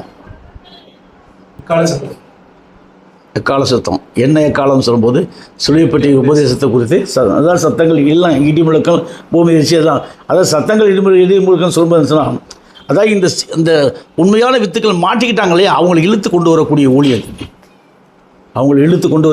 ஊழியம். அப்பேற்பட்ட ஊழியத்தை கர்த்தர் இன்றைக்கு நம்ம கையில் கொடுத்துருக்காரு. இவங்க தான் செய்து முடிப்பாங்க. அது இல்லாமல் என்ன சொல்லும்போது தீத்துராயன் காலத்தில், அந்த காலத்தில் நீங்கள் பார்த்தீங்கன்னா அப்போஸ்தலர் மேற்படியானவர்களுக்கு ஊழியம்னா இந்த ஊழியம் அப்போஸ்தலர் செய்து முடிக்கப்பட்டது. கடந்த 2000 ஆண்டுகளுக்கு முன்பே இந்த காரியத்தெல்லாம் செய்து முடிச்சது. அந்த தீத்துராயனுடைய குலதெய்வம் ஆகிய இந்த அப்போஸ்தலர் காலத்துக்கு முன்னாடி அப்போஸ்தலர் காலத்துக்கு வெளிப்பட்டது என்ன சொல்லும்போது இயேசுன்ற நாமம் கிடையாது. அப்போஸ்தலர் ஆராதித்தது பிரானோம்ன்ற நாமம். ஆனால் இந்த தீத்துராயன் என்ன பண்ண சொல்லுவோம்? அப்போஸ்தலர் எழுதின எல்லா நிருபத்தையும் அப்போஸ்தலர் அத்தனை பேரையும் பிடிச்சி வெட்டி கொண்டுட்டான். ஒருத்தரை கூட உயிரோட விடலை. நம்ம போய் பார்த்தோம்ல, எல்லா பேரும் அவனே கொண்டுட்டான். அதான் ஆர்சி மார்க்கன்றது. அவனே கொண்டுட்டு அவனே ஃபோட்டோ எடுத்து எல்லாத்தையும் ட்ராயிங் போட்டு எல்லாத்தையும் மூஞ்சிலாம் ட்ராயிங் போட்டு வரைஞ்சி அங்கங்கே ஒட்டி இவங்கெல்லாம் எங்களை சார்ந்தவர்கள், எங்கள் சபையை சார்ந்தவர்கள், ஆர்சி மார்க்கத்தில் இருந்தவர்கள், இவர்கள் எங்களை பின்பற்றி வந்தவர்கள் பட்டான். நல்லா கவனி, யாரை பின்பற்றி யார் வரணும்? போப்பை பார்த்தீங்கன்னா போப்பு உட்காந்துருப்பாரான். யாராச்சும் போனாங்கன்னா காலை கீழே போட்டு இப்படி தான் நிற்கணும். காலை கீழே போட்டு இப்படி நிற்கணும். அவர் தான் ப்ளஸ் பண்ணுவார். வில்லியம் பிரகாம் கூப்பிட்ருக்காங்க. அதெல்லாம் அவர்கிட்ட போய் நான் முடியாது, எங்கிட்ட வர சொல்லிட்டு கட் பண்ணி விட்டார். எங்கிட்ட முழங்கால் பிடிச்சிருக்கா போப்புக்கு என்னது? ஏன்னா அது பெரிய ஒரு ரோம சாம்ராஜ்யம், ரோம அரசாங்கம். அது ஆர்சி மக்கள்னு சொல்லி ரோமாபுரி ஆர்சி மக்கள்னு சொல்லிட்டு இந்த மக்கள் எல்லாம் வழிகட்டில் கொண்டு போனது தான் இந்த ரோமாபுரி. அந்த ரோமாபுரி தான் பொல்லாத ரோமாபுரி. அது எல்லா மக்களையும் வழிகட்டில் கொண்டு போயிட்டான். இந்த தீத்துராயனுடைய குலதெய்வம் தான் குலதெய்வமாக இயேசு என்ற நாமத்தை புதிய ஏற்பாடாகி 20 ஆகமங்கள் இடைசுலா சொருகி இந்த நாமத்தை உலகம் புறாவிலும் ஆராதனை ஸ்தலமாக கொண்டு வந்து முழு உலகத்தையும் இயேசு என்ற நாமத்திற்கு மற்ற தள்ளப்பட்டு போன அனைத்து நாமங்களுக்கும் ஆராதனைக்குரிய நாமங்களாக கொண்டது மொத்தத்தையும் மோசடி பண்ணி உயிரோடவே பாதாளத்தில் கட்டினார். எல்லாருமே மொத்த மக்கள் எப்படி இருக்காங்க? இப்போ உயிரோடவே பாதாளம். இயேசுன்ற நாமத்தை ஆராதிக்கிற மக்கள் அத்தனை பேர் எப்படி இருக்காங்க? உயிரோடவே பாதாளம். பாதாளத்துக்கு போக வேண்டியதில்லை, இவனே பாதாளமாக இருக்கான். பாதாளம் யேசுரன் நம்மளுக்கு ஞானஸ்தானத்தில் கர்த்தர் எதை ஊற்றினார்? இடமிருந்து வளம் பண்ணும்போது சிலுவை மரண பிரசவ 7 காய் முத்திரையை குத்தினார். அவருடைய நாமத்தில் கழுவப்பட்டோம். இப்போ நான் பரலோக வாசிகளாக இருக்கிறோம். ஆனால் அவன் என்ன பண்ணிட்டான் சொல்லும்போது, இந்த அவனுடைய ஊழியத்தை ஏன் சொல்லும்போது அவனுடைய முதல் மரணத்துக்கு மேல் மரணத்தை ஊற்றிட்டான். ஏற்கனவே இந்த கனியை புசிக்கிறனாலே சாகவே சாவாய். இந்த கனியை புசிக்கிறனால நீங்கள் சாகவே சாவதில்லை. யாரை போல இருப்பீங்க? தேவர்களை போல இருப்பீர்கள் தேவன் அறிவார். கனியை புசிக்க வச்சுட்டான், போச்சு. ஆதாமுக்குள்ளையும் அவளுக்குள்ள என்ன வந்துருச்சு? மரணம் வந்துச்சு. எப்படி புசிக்க வச்சான் பாருங்க. உலகத்தில் ஒருத்தவனும் கண்டுபிடிக்க முடியாதபடி அப்படி பிதாவா இதை என்ன செய்தார் அதே காரியத்தை இவனும் செய்து அதே ஜோடுகளை உருவாக்கி தலப்பாறை விட்டு பாவம் செய்து வச்சு க்ளோஸ் பண்ணிட்டான். இப்போ கை கொட்டி சிரிக்கிறான். இந்த பத்தியா உன் ஆள் எப்படி ஆயிட்டான்? ஏன் ஆளை கட்டிலும் கேவலமாக போயிட்டானே. ஒன்றால் என்ன செய்யும்? இதில் தலப்பு மாதிரி இனப்பெருக்கம் வச்சு ஒரு பக்கத்தில் தேவபுத்திரக்கு சந்ததி, ஒரு பக்கத்தில் மனுபுத்திரக்கு சந்ததி, ஒரு பக்கத்தில் ராட்சச சந்ததி, இன்னொரு பக்கத்தில் உருப்படி இல்லாத சந்ததி, கலப்பட சந்ததி உருவாக்கி பூமியை என்ன பண்ணால் குட்டி சோறு பண்ணிட்டான். அப்படி அந்த தீர்த்தரானுடைய காலத்தில் அந்த உருவாக்கப்பட்ட மக்கள் இன்னைக்கு வரைக்கும் அப்படித்தான் இருக்கிறாங்க. 2000 வருஷமாக ஆதி அப்போஸ்தலர் கொண்டு வந்த நாமத்தை நீக்கிட்டான். அப்போ ஆதி அப்போஸ்தலர் ஆராய்ச்சி நாமத்தை நீக்கிட்டு சிலுவையில் அடிக்கப்படாத ஒரு நாமத்தை இடையில சொருவிட்டான். அப்போ என்ன ஆகுறது கதி? திங்க் பண்ணி பாருங்கள். இப்போ இவங்க கதி என்ன ஆகும்? ஒருவனுக்கு ஒன்றும் இல்லாமல் போச்சு. எல்லா பயிலும் மாட்டிக்கிட்டான், கம்ப்ளீட்டாக சொல்லி விட்டான். அடுத்த சொன்ன உயிருடைய பாதாளத்தில் இப்போ எல்லாரும் சிக்க வச்சுட்டான். இக்கால எமோஷன் இது சிக்க வச்சு யாருன்னா இக்கால எமோஷனல் பெந்த கோசுக்கார ஊழியம் தான். அவனும் மாட்டிக்கிட்டான், எல்லா மக்களையும் சிக்க வச்சுட்டான். எமோஷனல் பெந்த என்னமோ பெரிய அபிஷேகம் வந்துட்ட மாதிரி கடந்து குதிக்கிறான். என்ன அபிஷேகம்? அவன் பேசுகிற அந்நிய பாசைகள்லாம் நான் கேட்டேன், எனக்கு கஷ்டமாக இருக்குது. அந்த காலத்து என்ன அரைக்கிற மாதிரி ஒரு 20 சென்டென்ஸை பேசுகிறான், திரும்ப திரும்ப திரும்ப திரும்ப. அவ்வளோதான். அரசமாக அரைக்கிற மாதிரி ஒரு 20 சென்டென்ஸை பேசுவான், திரும்ப அதை தான் பேசிகிட்டு இருப்பான். இவன் பேசுனான்னா இதே ஆவி அவன் ஐயா பேசுகிற எனக்கு இந்த வரமே சொல்லிட்டு நமக்கு அந்த ஆவி அவனுக்குள்ளே போய் இவன் பேசுகிற மாதிரி அவன் பேசுகிறான். இப்படிமா ஒரே ஆவி எல்லாருக்குள்ளும் இந்த அபிஷேகத்தை ஊற்றி ஒரே மாதிரி எல்லோரும் பேசுவாங்க. வந்த குசனால் அப்படியே வந்துச்சு இல்லை. 17 லாங்குவேஜுக்காரனும் இருக்கிறான், 17 லாங்குவேஜ்லையும் பேசுகிறாங்க. ஐயோ இவர் கலிலேயர்கள் நம்ம லாங்குவேஜ் இவங்களுக்கு எப்படி தெரியும்? நம்ம லாங்குவேஜ் நம்மளுக்கு எப்படி தெரியும் சொல்லி தடுமாறுறாங்க. அடுத்து நீங்கள் பார்த்தீங்கன்னா தடுமாறுறாங்க, விழுதுட்டு மோசமாக்கிட்டான். எல்லாரையும் எமோஷனல் இன்னொரு பண்ண எமோஷனல் சைக்கோ ஆகிட்டான். பெருக்குமாஸ் எப்படி போயிட்டாரு? Emotional psycho. அடுத்தது சமயம் வாய்த்தாலும் வாய்க்காவிட்டாலும் திருவசனத்தை ஜாக்கிரதையாய் பிரசங்கம் பண்ணும் என்ற அந்த திருவசனம் என்பது சிலுவை பட்டியல் உபதேசம் தான். திருவசனம்னா என்ன? சிலுவை பற்றிய 7 உபதேசங்கள். இதை கேட்கும் போது தான் எங்களுக்கு சண்டைக்கு வந்தாங்க. அந்த சிலுவை பற்றியல் உபதேசம் தான் திருவசனம். அதைத்தான் சொல்ற திருவசனம் என்பது சிலுவை பற்றிய 7. சமயம் வாய்த்தாலும் வாய்க்காவிட்டாலும் திருவசனத்தை ஜாக்கிரதையாய் பிரசங்கம் பண்ணணும். இவர் திருவசனம் மட்டும் போட்டார். அதுதான் சிலுவை பற்றியல் உபதேசன்றதை ரொம்ப சமயம் வாய்த்தாலும் வாய்க்காவிட்டாலும் திருவசனத்தை ஜாக்கிரதையாக பிரசங்கம் சொல்கிறார். திருவசனம் சிலுவை பற்றிய உபதேசம். அதே பற்றி பார்த்தீங்கன்னா எபேசியர் 4:24 சொல்கிறாரு. எபேசியர் 4:20 மெய்யான நீதியிலும் பரிசுத்தத்திலும் தேவனுடைய சாயலாக சிருஷ்டிக்கப்பட்ட புதிய மனுஷன், மெய்யான நீதியிலும் பரிசுத்தத்திலும் தேவனுடைய சாயலாக சிருஷ்டிக்கப்பட்ட புதிய மனுஷனை தரித்துக்கணும். ஏன்னு கேட்டால் நீங்கள் பார்த்தீங்க அப்படி சொல்லுவோம், மெய்யான நீதியிலும் பரிசுத்தத்திலும் தேவனுடைய சாயலாக சிருஷ்டிக்கப்பட்ட புதிய மனுஷன். இந்த தேவனுடைய சாயலாக சிருஷ்டிக்கப்பட்ட புதிய மனுஷன் யார் அப்படி சொன்னால், இப்போ அடிக்கப்பட்டவர் இருக்கார். அடிக்கப்பட்டவருக்கு முன்னாடி சிலுவையில் யோவான்ட்ட ஞானஸ்தானம் இருக்கும்போது பிதாவாகி இதனுடைய வித்து புறாவை போல ரூபம் கொண்டு அவருக்குள்ளே உள்ளே போயிடுச்சு. இப்போ அந்த பிதாவுடைய வித்தையும் அந்த பரலோக கண்ணியும் சேர்த்து 2 பேரும் சிலுவையில் அடிக்கிறாங்க. இப்போ சிலுவையில் அடித்த உடனே சிலுவையில் 2 பேரும் அடிக்க போகிறாங்க. இவங்க 2 பேரும் இவங்க தான் அடிக்கப்பட்டவர்கள். இந்த அடிக்கப்பட்டவர்களுக்கு இருந்து அடிக்கப்பட்ட வண்ணமுள்ளவர் வெளியில் வராரு. ஆனால் அவருக்குள்ளே என்ன இல்லை? எலும்பு தசை இல்லை. என்ன இல்லை? எலும்பு தசை இல்லை. இவர் தான் ஷேடோ நம்பர் 1. இப்போ எலும்பு தசை இருக்கலாம், அவர் ஷேடோ நம்பர் 1ன்னு வச்சுக்கோங்க. இப்போ அடிக்கப்பட்ட வண்ணமுள்ள இருந்து இவர் ஷேடோ நம்பர் 2. ஷேடோ நம்பர் 2 வந்துட்டார். இவர் அடிக்கப்பட்ட வண்ணமுள்ளவர் வந்துட்டார். நீங்கள் பார்த்தீங்கன்னா அவர் ஷேடோ நம்பர் 2 அவருக்கு வச்சிங்க, மனசில் வச்சுங்க. அப்புறம் சொல்கிறேன் அதை இது ஏன் சொல்லும்போது இந்த அடிக்கப்பட்ட அந்த அடிக்கப்பட்ட வண்ணமுள்ளவர் இருக்காரு, அடிக்கப்பட்டவருக்குள்ளேருந்து அடிக்கப்பட்ட வண்ணமுள்ளவர், இந்த 2 பேருக்கும் சேர்ந்து அங்கே சொல்கிறாரு, மெய்யான நீதியிலும் பரிசுத்தத்திலும் தேவனுடைய சாயலாக சிருஷ்டிக்கப்பட்ட புதிய மனுஷன். இந்த மெய்யான பரிசுத்தத்திலும் தேவனுடைய சாயலாக சிருஷ்டிக்கப்பட்ட புதிய மனுஷன் இவர் தான் அடிக்கப்பட்ட வண்ணமுள்ளவர். அவருக்குள்ளேருந்து வெளியில் வந்துட்டார். இப்போ இவர் தான் சிருஷ்டிக்கப்பட்டவர். யாருக்குள்ளேருந்து? அடிக்கப்பட்டவருக்குள்ளேருந்து அடிக்கப்பட்ட வண்ணமுள்ளவர். இவர் தான் மெய்யான நீதியிலும் பரிசுத்தத்திலும் தேவனுடைய சாயலாக சிருஷ்டிக்கப்பட்ட புதிய மனிதன். இவர் தான் வந்துட்டார், வெளியில் வந்துட்டார். ஆனால் இவர் யாருடைய நாமத்தை ஆராதனை ஸ்தலமாக கொண்டு வர்றாரு? அந்த அடிக்கப்பட்டவருடைய நாமத்தை ஆராதனை ஸ்தலமாக கொண்டு வர்றாரு. மறந்துடக்கூடாது, ஞாபகத்தில் வச்சுங்க. அடிக்கப்பட்டார்ல, அவருடைய நாமம் தான் கிறிஸ்து பிராண்டம். அவருடைய நாமத்தில் தான் ஞானஸ்தானம் கொடுக்கணும். அவருடைய நாமத்தை ஆராதனை நடத்தணும். அதை செய்யறதுக்கு தான் இவர் அவங்கேருந்து பிரிஞ்சு வர்றாரு, உள்ளுக்குள்ளேருந்து. புரியுதா? வர்றது. அடுத்து என்ன சொல்லும்போது, அடிக்கப்பட்ட வண்ணமுள்ளவர் தான் மேற்படியான முறைமையில் சிருஷ்டிக்கப்பட்டவர். ஆமே, இவருக்கு பேர் தான் கிறிஸ்து பிராண்டோம் என்ற நாமத்தில் சிருஷ்டிக்கப்பட்டவர். இவர் மரித்தோது முதற் பிறந்த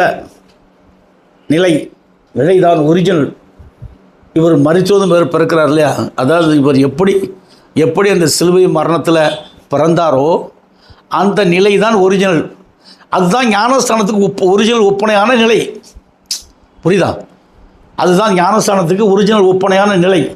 அந்த ஞானஸ்தானத்துக்கு ஞானஸ்தானம் கொடுக்கும்போது, அவருடைய நாமத்தில் கொடுக்கும்போது, அந்த சிலுவையில் எப்படி அவர் எந்த நிலையில் உள்ளுக்குள்ளே பிறந்தாரோ அதே நிலையில் உங்களுக்கு அவர் பிறந்துறாரு, உங்களுக்குள்ளேயே அவர் வந்துடுறாரு.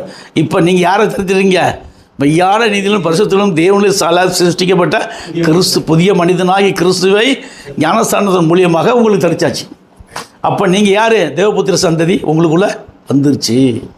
இதுதான் மணவாட்டி, மணவானுடைய வித்து உனக்குள்ளே வந்துருச்சு. இப்போ மணவானுடைய வித்து உனக்குள்ளே வந்துட்டால் ஒரு கர்ப்பஸ்திரி ஒரு கல்யாணம் பண்ணி ஒரு கர்ப்பஸ்திரி என்ன சொல்ல பிள்ளை கர்ப்பமாயிட்டேன்னா புருஷன் கணவர் என்ன பண்ணுவான்? அந்த பொண்டாட்டியை சுற்றி வர்ற மாதிரி அவர் நம்மளை சுற்றியே வருவார். இது வரைக்கும் நம்ம ஓட்டத்தை ஓடி முடித்து நம்ம நித்திர இருந்தால் அவருடைய வித்தை எடுக்கிற வரைக்கும் வருவார். அவர் வித்தை எடுத்துக்கொண்டு எங்கே வச்சுருவார்? இளைப்பாற ஸ்தலத்தில் வைக்கிற வரைக்கும் அவர் நம்மளை சுற்றிக்கிட்டே இருப்பார்.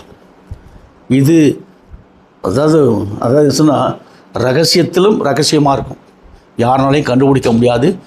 ஏன் சொன்னால் இந்த மகிமையடைந்த மணவாட்டி சபையில் ஊரிந்துறை 7 மூலியமாக உங்களுக்கு தெரிவிக்கப்பட்டு நீங்கள் இன்னும் சத்தியத்தில் ஊக்கமாக வளரணும்னு சொல்லி தான் அதை நான் சொல்கிறேன்.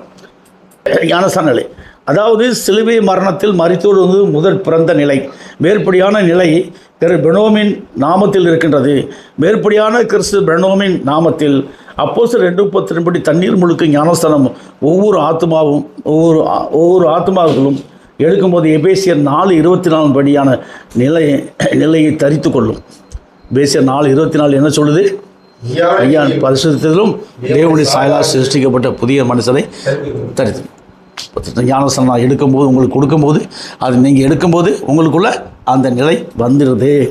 அடுத்து நீங்கள் பார்த்தீங்கன்னா கொள்ளும் இந்த வசனம் படித்து விபரம் சொல்லிட்டேன் உங்களுக்கு வேண்டும். ஆத்துமா ஆமேன். அதாவது அடிக்கப்பட்டவருக்குள்ளிருந்து மரித்தோது முதல் பிறந்த நிலைதான் அடிக்கப்பட்ட வண்ணமுள்ளவரின் நிலை. புரியுதா? அடிக்கப்பட்டவருக்குள்ளேருந்து மரித்தோது முதல் பிறந்த நிலை தான் அடிக்கப்பட்ட வண்ணமுள்ளவரின் நிலை. அடிக்கப்பட்ட நிலை அடிக்கப்பட்ட வண்ணமுள்ளவர் நிலை வந்துருச்சு. நிலை இந்த நிலையை தரித்து கொள்வதே ஷேடோ நம்பர் 2. அது ஷேடோ நம்பர் 1, இது ஷேடோ நம்பர் 2 நிலை. இந்த நிலை அப்போஸ்தலர் 2:10 படி அப்போஸ்தலர் 4:1-2 அப்போஸ்தலர் 4:12 படிச்சிங்கன்னா படி அவருடைய நாமத்தில் இருக்கின்றது. இந்த நிலை எதுக்குள்ளே இருக்குது? அப்போஸ்தலர் 4:12 இருக்குது. அப்போஸ்தலர் 4:12 சொல்லுது, நீங்கள் அவரால் அன்றி வேறொரு ரட்சிப்பு இல்லை, நான் ரட்சிக்கப்படும்படிக்கு வானத்தின் கீழெங்கும் மனுஷருக்குள்ளே அவருடைய நாமமே இல்லாமல் இந்த நாமத்துக்குள்ள தான் இந்த மகத்தான ரட்சிப்பு இருக்குது. இந்த நாமத்துக்குள்ளே இப்போ நான் கிறிஸ்து பண்ணோடைய நாமத்துக்குள்ளே தான் இந்த மகத்தான ரட்சிப்பு இருக்குது. இது எவ்வளோ பெரிய கிருபைக்குள்ளே கிருபையாக நம்மளுக்கு ரகசியத்துக்குள்ளே ரகசியமாக வச்சுருக்காரு. யாருன்னு கண்டுபிடிக்க முடியாது. ஊரின் தெரிய எல்லாம் இப்போ வெளியரங்கமாக வந்துருச்சு. எல்லாமே மெசேஜில் போயிட்டே இருக்குது. காதுள்ளவன் கேட்க கடவுள் அப்படின்னு சொல்லி விட்டுறணும். ஷேடோ நம்பர் 2, இந்த நிலை அப்போஸ்தலர் 2:4-12 படி அவருடைய நாமத்தில் இருக்கின்றது. யோவான் 8:32 படி சத்தியத்தை அவர்கள் சத்தியங்களை விடுதலையாக்கும். இந்த சத்தியமே சிலுவை பற்றிய உபதேசம். அதை நம்ம ஞானஸ்தானம் கொடுக்கும்போது என்னென்ன உள்ள வரும் எல்லாம் சொல்லிட்டோம். உங்களுக்கு சிலுவை பற்றிய உபதேசம், இந்த சிலுவை பற்றிய உபதேசமே சத்தியம். இந்த சிலுவை பற்றிய 7 உபதேசத்தால் ஒவ்வொரு ஆவியாத்மா சரீரம் ஜெனிப்பிக்கப்பட வேண்டும். ஆமென். சிலுவையில் அடிக்கப்பட்ட நிலை தான் ஷேடோ நம்பர் 1, சிலுவையில் அடிக்கப்பட்ட நிலை. இந்த நிலைக்குள் முதல்ல அந்த சிலுவையில் அடிக்கப்பட்ட நிலையில் என்ன இருக்குதுன்னு சொன்னால், தலையில் முள்முடி, முதுகில் 40 மிளாரடி, ஈட்டியில் விழாவில் குத்து, இடது காலில் ஆணி குத்து, வலது காலில் ஆணி குத்து, வலது கையில் ஆணி குத்து, தலையில் இடமிருந்து வளம் என்பது சிலுவை பிரசவ 7 காய முத்திரையும் அதுக்குள்ளே இருக்குது. இதுதான் முத்திரை, பரலோக முத்திரை. இதுதான் பரிசுத்த அலங்காரம். பரலோக முத்திரை இதுதான் பரிசுத்த அலங்காரம். இதுதான் இப்போ இந்த பரலோக முத்திரையாகிய பரிசுத்த, அதாவது சொன்னால் பார்த்தீங்கன்னா 1 பேதுருல 1வது அதிகாரத்தில் 15வது வசனத்தில் சொல்கிறாரு. 1 பேதுரு 1:15 என்ன சொல்கிறாரு? உங்களை அழைத்தவர் பரிசுத்தராய் இருக்கிறது போல நீங்களும் உங்கள் நடக்கைகள் எல்லாவற்றிலும் பரிசுத்தராய். நான் பரிசுத்தர் ஆகையால் நீங்களும் பரிசுத்தமாக இருக்கணும். ஏன் அவர் சொல்ற நான் பரிசுத்தமாக இருக்கிறது போல நீங்கள் எப்படி பரிசுத்தமாக இருக்க சொல்றாரு? இந்த சிலுவை மரண இந்த நிலை இதுதான் நம்மளை பரிசுத்தம். ஏன்னா ஏற்கனவே அசுத்தத்தில் இருந்தோம், கேடுகிட்ட அசுத்தம், சாத்தானுடைய பிடியில் மாட்டிக்கிட்டோம். மரணத்துக்கு மேலே மரணம் ஊற்றி இந்த 5 விதமான நிலைகளையும் நம்மளை குலஸ் பண்ணிட்டான். எல்லா நிலைகளையும் மீட்கக்கூடியது இவருடைய அந்த சிலுவை மரண அப்போஸ்தலர் 2 பண்ணும் அவருடைய நாமத்தில் தான். அவர் எந்த நிலையில் என்ன சொல்ல மரித்து உயிர் தந்தாரோ அதே நிலையை நம்மளுக்குள்ளே வச்சு நம்மளையும் பரலோகத்துக்குரியவனாக மாற்றி அவரும் எப்படி ஏசா மறுத்து எவ்வளவு சூட்சமத்தை, எவ்வளோ பெரிய ரகசியத்தை எப்படி மறைபொருளாக கொண்டு வந்து வேதத்தில் வச்சு அதை யாருக்கும் புரியாதபடி எனக்கு புரிய வச்சு உங்கள் மகிமையிலிருந்த மணவாடி சபைக்கு என் மூலியமாக அவங்க தெரிவிக்க வச்சு இவ்வளோ பெரிய காரியத்தை அழகாக செய்துட்டார் பாருங்க. இதுதான் அடுத்து என்ன சொல்லும்போது செஞ்சுட்டாங்க. ஒவ்வொரு ஆவியாத்மா சரீரம் ஜெனிப்பிக்கப்பட வேண்டும் என்று சொல்லிட்டார். அவன் சொல்கிறாரு சிலுவையில் அடிக்கப்பட்ட நிலை தான் ஷேடோ நம்பர் 1 நிலை. இந்த நிலைக்குள், அதாவது தலையில் 7 முள்முடி, முதுகில் மிளாரடி, எல்லாம் 7 விதமான நிலைகள், 7 விதமான காயங்கள் இங்கே வந்துடுது. இதுதான் பரலோக முத்திரை. இதுக்கு பேர் என்ன சொல்கிறது? பரலோக முத்திரை. முதலாவது கற்புணகம் சிலுவை மரணத்தில் முதலாவது தானே தரித்து கொண்டார். இந்த பரலோக முத்திரையை அவருடைய நாமத்தில் இருக்கின்றது. அப்போஸ்தலர் 2:38 முதல்ல அவர் தரிச்சுக்கிட்டாரு. அப்போஸ்தலர் 2:38 படி, அப்போஸ்தலர் 4:12 படி இந்த ஆத்தும ரட்சிப்பு அருமையானது. அவரே ஆத்தும ரட்சிப்பு அவரே பெற்றுக்கொண்டார். முதல்ல இந்த அருமையான ஆத்தும ரட்சிப்பு யாரு கொடுத்தாரு? மகிமையடைந்த மணவாட்டி சபைக்கு கொடுத்துருக்காரு இந்த அருமையான ரட்சிப்பு. ஏன்னா நாமத்தை மாற்றிட்டான் பாருங்க பிசாசு. ஏசன் நாமத்தில் ரட்சிப்பு இல்லை அப்படி சொல்லும்போது எவ்வளோ பெரிய ஒரு வஞ்சகமான காரியத்தை, எவ்வளோ பெரிய வஞ்சகமான முறையில் கொண்டு வந்து, புரியுதுங்களா? ஆதி அப்போஸ்தலர் நாமத்தை நீக்கிட்டு அதுக்கு இடையூறுலாம் இயேசு நாமத்தை சொருவி உலகத்தில் உள்ள மொத்த மக்களையும் ஒருத்தன் கூட ரட்சிக்கப்படாது பண்ணிட்டேன். ஒருத்தன் கூட ரட்சிக்கப்படல நம்மளை தவிர. நான் கூட என்னமோ இருந்தால் நினச்சேன். உள்ளே போய் பார்க்கும்போது இப்போ இருதயம்லாம் நாடிலாம் துடிக்குது, இருதயம்லாம் துடிக்குது. ஐயோ கொண்டுட்டானே இவங்களை எப்படி காப்பாற்றுறது ஆண்டவரே, நீதான் முழங்கால் போட்டு கதறோம் நம்ம. சார் நாளைக்கு இந்த கொண்ட நிலை பரவும் அருமையானது. இந்த நிலையை ஒவ்வொரு ஆத்மாவும் தரித்து கொள்ள வேண்டும். இதுதான் ரட்சிப்பு, ஆத்ம ரட்சிப்பு அருமையானது என்று சொல்லப்பட்ட நிலை இதுதான். ஏன்னா இப்பேற்பட்ட கனமான ஊழியத்தை செய்ய பரிசுத்த வேதாகம் 7 அழைக்கிறது. புரியுதா? ஏன் ஏன் அழைக்குது? பரிசுத்த வேதம் என்ன கூப்பிடுது. எதுக்கு? இந்த கனமான ஊழியத்தை செய்ய வா வா வான்னு கூப்பிட்டு இந்த ஆவியை எனக்கு ஊற்றி, ஊழியத்தை செய்யக்கூடிய இந்த ஆவியை எனக்கு ஊற்றி வேதத்தில் ரகசியங்கள் மறையெல்லாம் சொல்லி மகிமடைந்த மணவாட்டி சபையை உருவாக்கி பரலோகத்துக்கு போகக்கூடிய சபை இந்த பூமியில் உருவாகணும். உருவாக்கப்பட்டு 10,000 வருஷம் கழித்து பரலோகத்துக்கு போய் இன்னும் எத்தனை ஆயிரம் வருஷம் கழித்து மறுபடியும் திரும்பி வரப்போதோ அந்த சபையை உருவாக்கக்கூடிய ஒரு ஊரினுடைய ஏழாந்திர பூமியில் எழுப்பியிருக்காருன்னா இது எவ்வளோ பெரிய மகத்துவமுள்ள கிருபை. இந்த சத்தியத்தை உங்களுக்கு கேட்க வச்சுருக்காங்கன்னா எவ்வளோ பெரிய கிருபை. அதாவது சொல்லுவார், உலகத்தொட்டு அடிக்கப்பட்ட ஆட்டுக்குடி ஜீவத்தில் எழுதப்பட்ட கிருபை இதெல்லாம் நம்மளுக்கு கிடச்சிருக்கு. ஒரு அருமையான அத்துமரீஸ்வரர் சொல்லிட்டார். ஏன்னா உள்ளது இப்பேற்பட்ட ஊழியத்தை, இப்பேற்பட்ட கனமான ஊழியத்தை செய்ய பரிசுத்த வேதாமம் ஊரின் ஏழாம் அழைத்து இந்த கனமான ஊழியத்தை செய்ய வைத்துள்ளது. ஆமேன். இவர்கள் அத்தனை பேர்களும் தேவபுத்திரர்களாக இருப்பார்கள். இதில் சொல்கிறார் இல்லையா, எதில் தேவபுத்திரன் எதில் சொல்கிறாரு? யோவான் 1:12-13 சொல்கிறார் இல்லையா. அப்போ தேவபுத்திரர்கள் யார்? நடமாடும் தேவபுத்திரர்கள் நம்ம தான். இன்றைக்கி நடமாடும் தேவபுத்திரர்களை கர்த்தர் எழுப்பிட்டார். 7ஆம் தூதன் மூலியமாக இருப்பவர்கள் இவர்கள் தான். இந்த உலகம் இவர்கள் மூலியமாக தான் இந்த உலகம் ரட்சிக்கப்பட இருக்குது. உங்கள் மூலியமாக தான் உலகம் ரட்சிக்கப்படும், இல்லாட்டி இல்லை. ஏன்னா இதுக்குரிய வித்துக்கள் பூமியில் இருக்காங்க, நாரி கெட்டு போயிருக்காங்க. இந்த வித்துக்கள் எப்படி இருக்காங்க?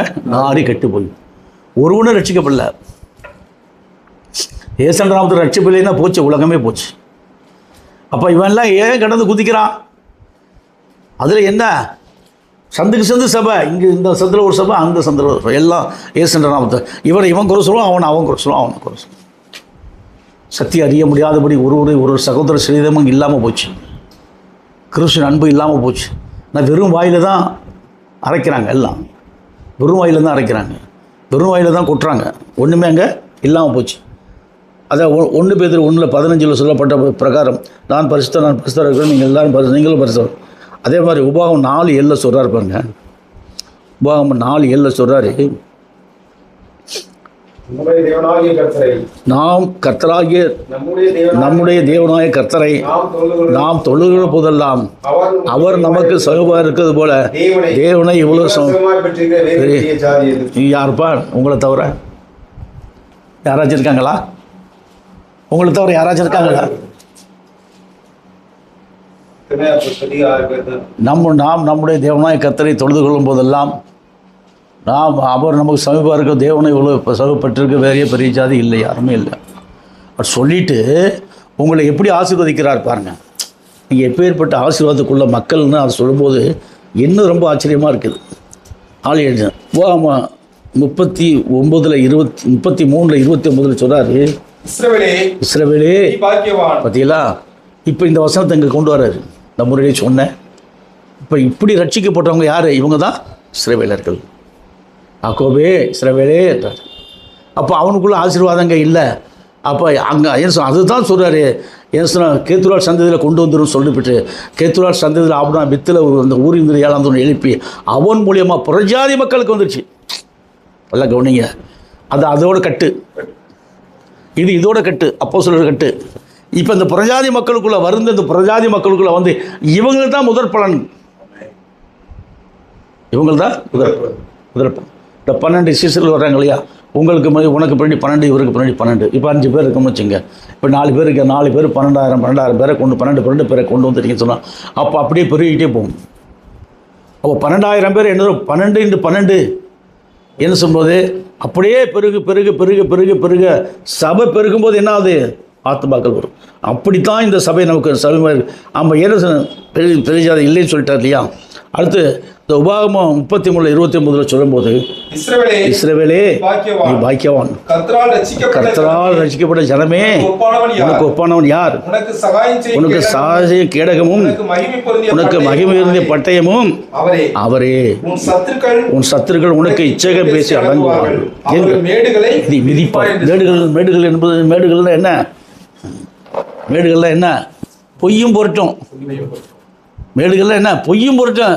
அப்படியே சொல்லி இவனை தன்னை உயர்த்துக்கிறான். அதான் மேடுகள். அவன் மேடுகளை மிதிப்பாய். மேடுகளை மிதிப்பான்னு என்ன?